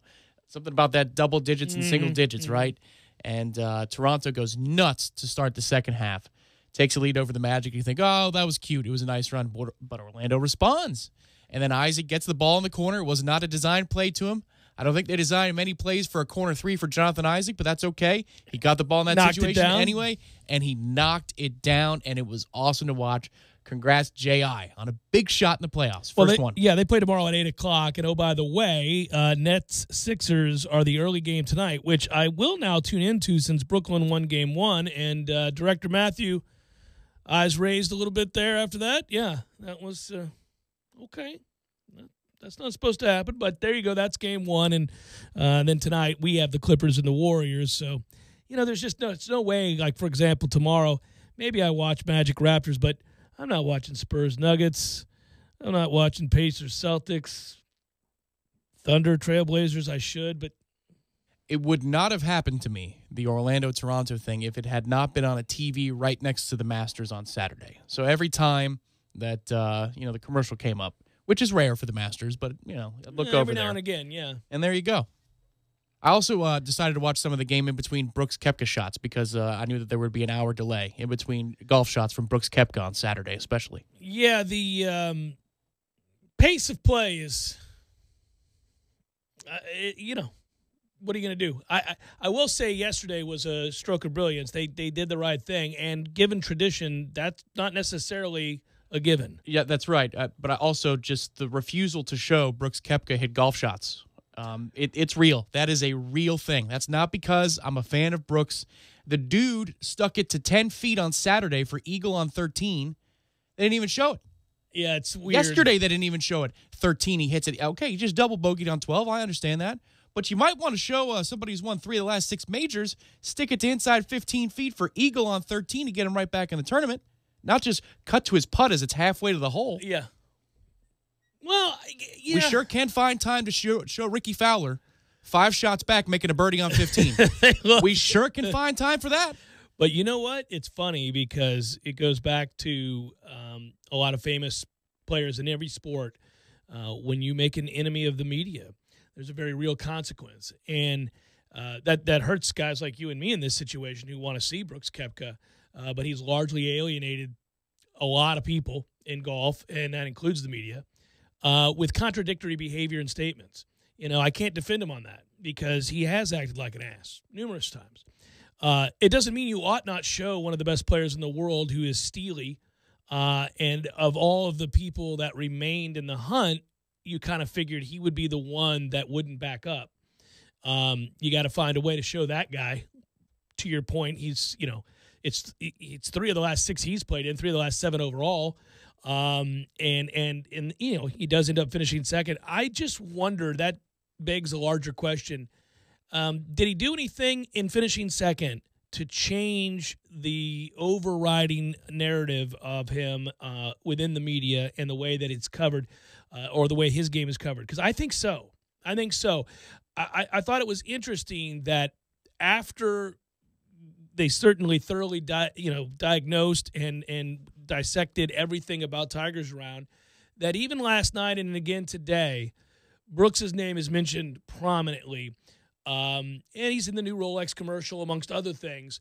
It may be shifting, and he did a better job post-Masters of being human, of saying how cool it was to play that round of golf. It was the most exciting 9 holes of golf, he said, out the back 9, that he'd ever been a part of.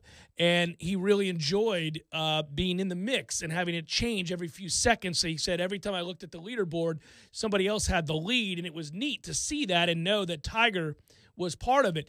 He just opened up the way that, Trey Jones talks about him being that way, that he's a normal guy if he'd get out of his own way and just let you in a little bit.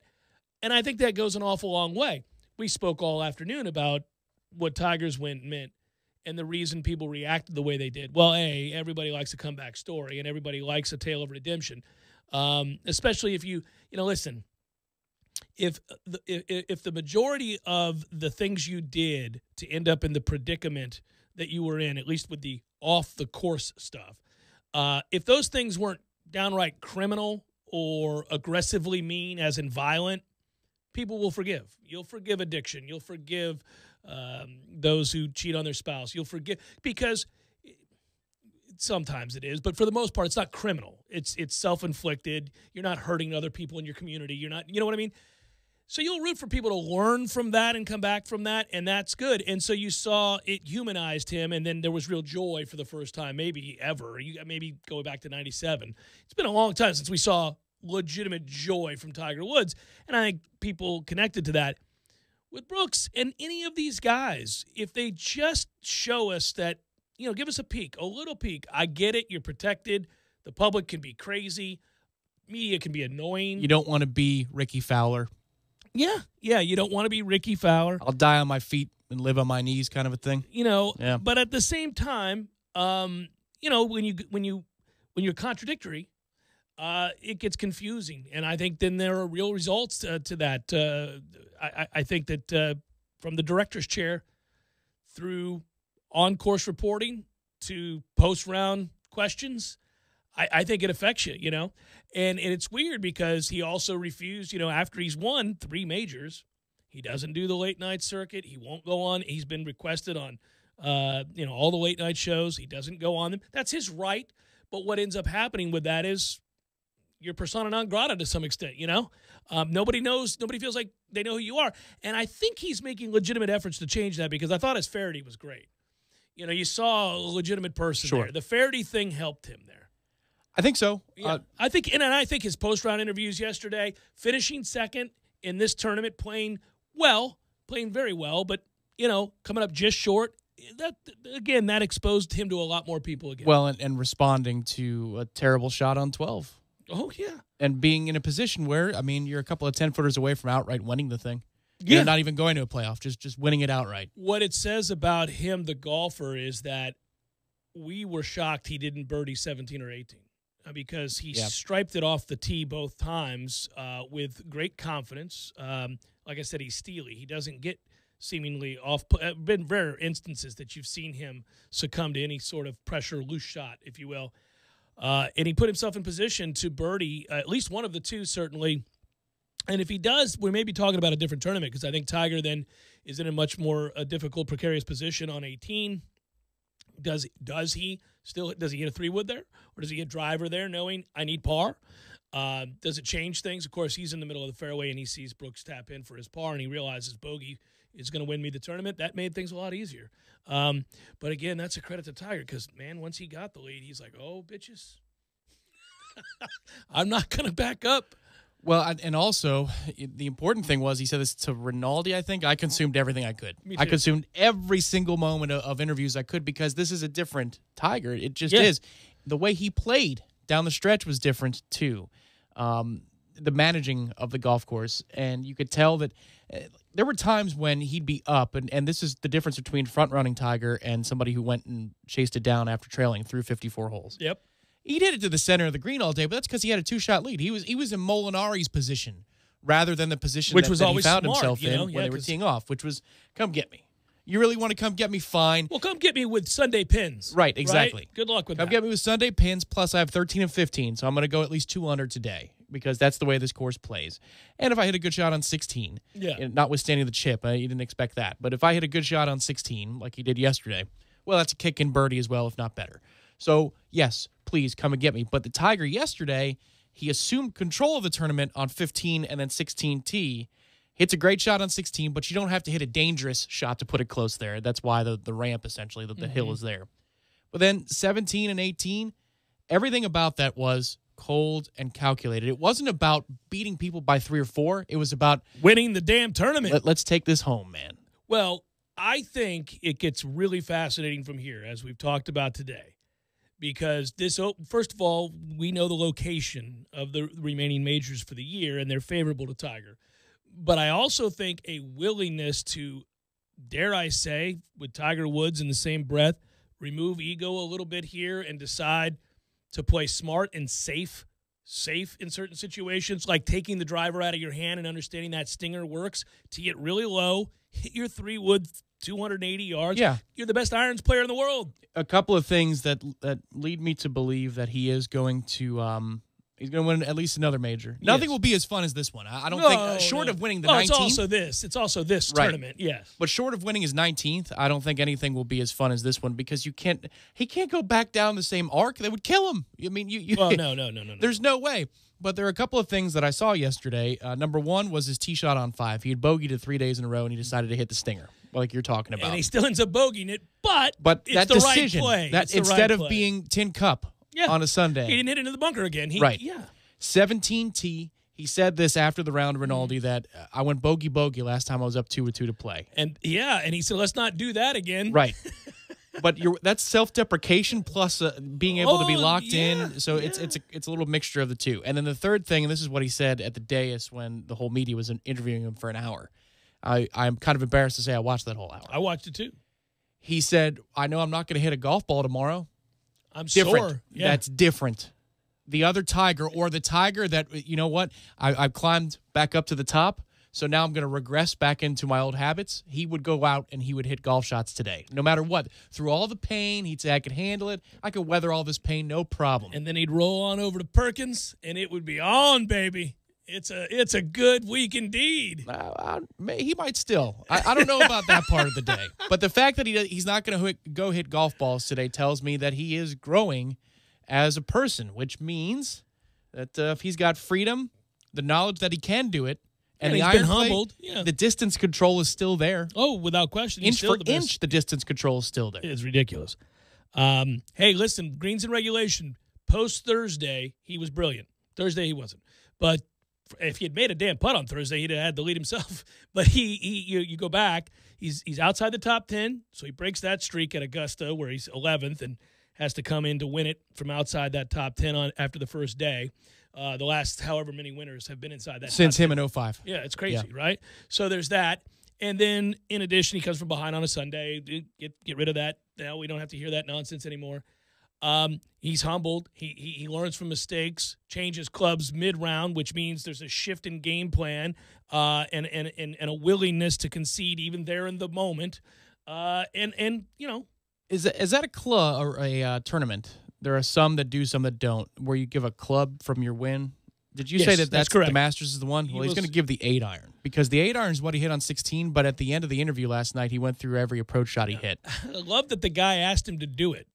The guy asking the question, can you please tell us what your approach was and he goes, into all 18 holes? And he goes, yes. That interviewer, that reporter wanted some info. I loved it. It was the dude on the desk because everybody needs to know when they're doing the game story, essentially. Really well done. He went through everyone. You can see him thinking about it, but he got... Challenge accepted. Yeah, that was great. But it was 8-iron, probably 12 to 14 holes. Yeah. So I would think if he's going to donate a club, it's certainly not the putter. It'll be the 8-iron. Probables on this, the glorious... doff of the cap day to the great Jackie Robinson, who, as I said earlier today, but for those just tuning in, may not know this. Did you? This is pretty crazy, by the way. I mean, we know a lot about Jackie Robinson, and for good reason. But when he was at UCLA, he, in football, led the nation 2 times in punt return average, led the UCLA in passing and rushing and scoring in 1940. His first game ever in college baseball, he went 4 for 4 with 4 stolen bases at UCLA. As a basketball player, he was a 2-time scoring leader in the PCC Southern Division. Track and field, he won the PCC and the NCAA broad jump competitions. He's the only student in UCLA history to this day to letter in 4 different sports. Jackie Robinson, not just a pioneer, obviously, and showing the willingness and the courage and the strength to be a guy in 1947, long before the Civil Rights Act of 1964, to take on the burden and to change hearts and minds all over the country, but was a badass. I mean, I'm talking athletically, was a badass. So UCLA has him, Wooden, and those teams, and then that's it. They never did another thing again in sports. The entirety of their existence. All right, here we go. Probables, fired up. It's time for, how you say, with the pitching, probables? Mets, Phillies. Noah Syndergaard going tonight for the Mets. We've got Aaron Nola going for the Phillies. All right. Over under 7.5. Pound the over. You think so? Both those bullpens have to pitch. Cubs, Marlins. We got Yu Darvish and Trevor Richards. We've got the Blue Jays and the Twins, Matt Shoemaker and Martin Perez. Cardinals, Brewers, Dakota Hudson and Freddie Peralta. Angels, Rangers, Trevor Cahill, Shelby Miller. That would be Shelby, just like I said it. Royals, White Sox, Heath Philmeyer. Hey, Philmeyer! Irvin Santana going for the White Sox. We got Indians, Mariners, Trevor Bauer, UC Colucci. This happened the other day, didn't it? This is the right date, right? Today's the 15th of April. The year of our Lord 2019. We rotated back to the same matchups, and I'm like, oh yeah, I couldn't say that guy's name last week at this time either. I should maybe learn that one, by the way. Kikuchi? Director Matthew, how do you say his name? The shrug and fear of I don't know. The look of your guess is as good as mine. He's a 27-year-old rookie. It's not like he's been in the league for a long time. The Reds and the Dodgers, Luis Castillo and Clayton Kershaw. And then finally the Rockies, TBD, and Joey Lucchesi going for the Padres. We love that, and that's a look at those that shall reside of the bubble. You're the jasmine in my mind.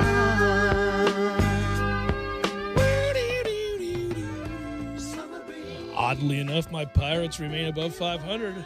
You're going to suck me back in? You're going to make me care about this season? What's going on? We keep winning series. Like Michael Crabtree in footballs. Rob Moore, the wide receiver coach, has been blown away by Crabtree's hands and his ability to suck in these balls. It never, ever, ever gets old. Good work out of you. Good work, Matthew. Oh, man. There's an opening. Talk to you guys tomorrow.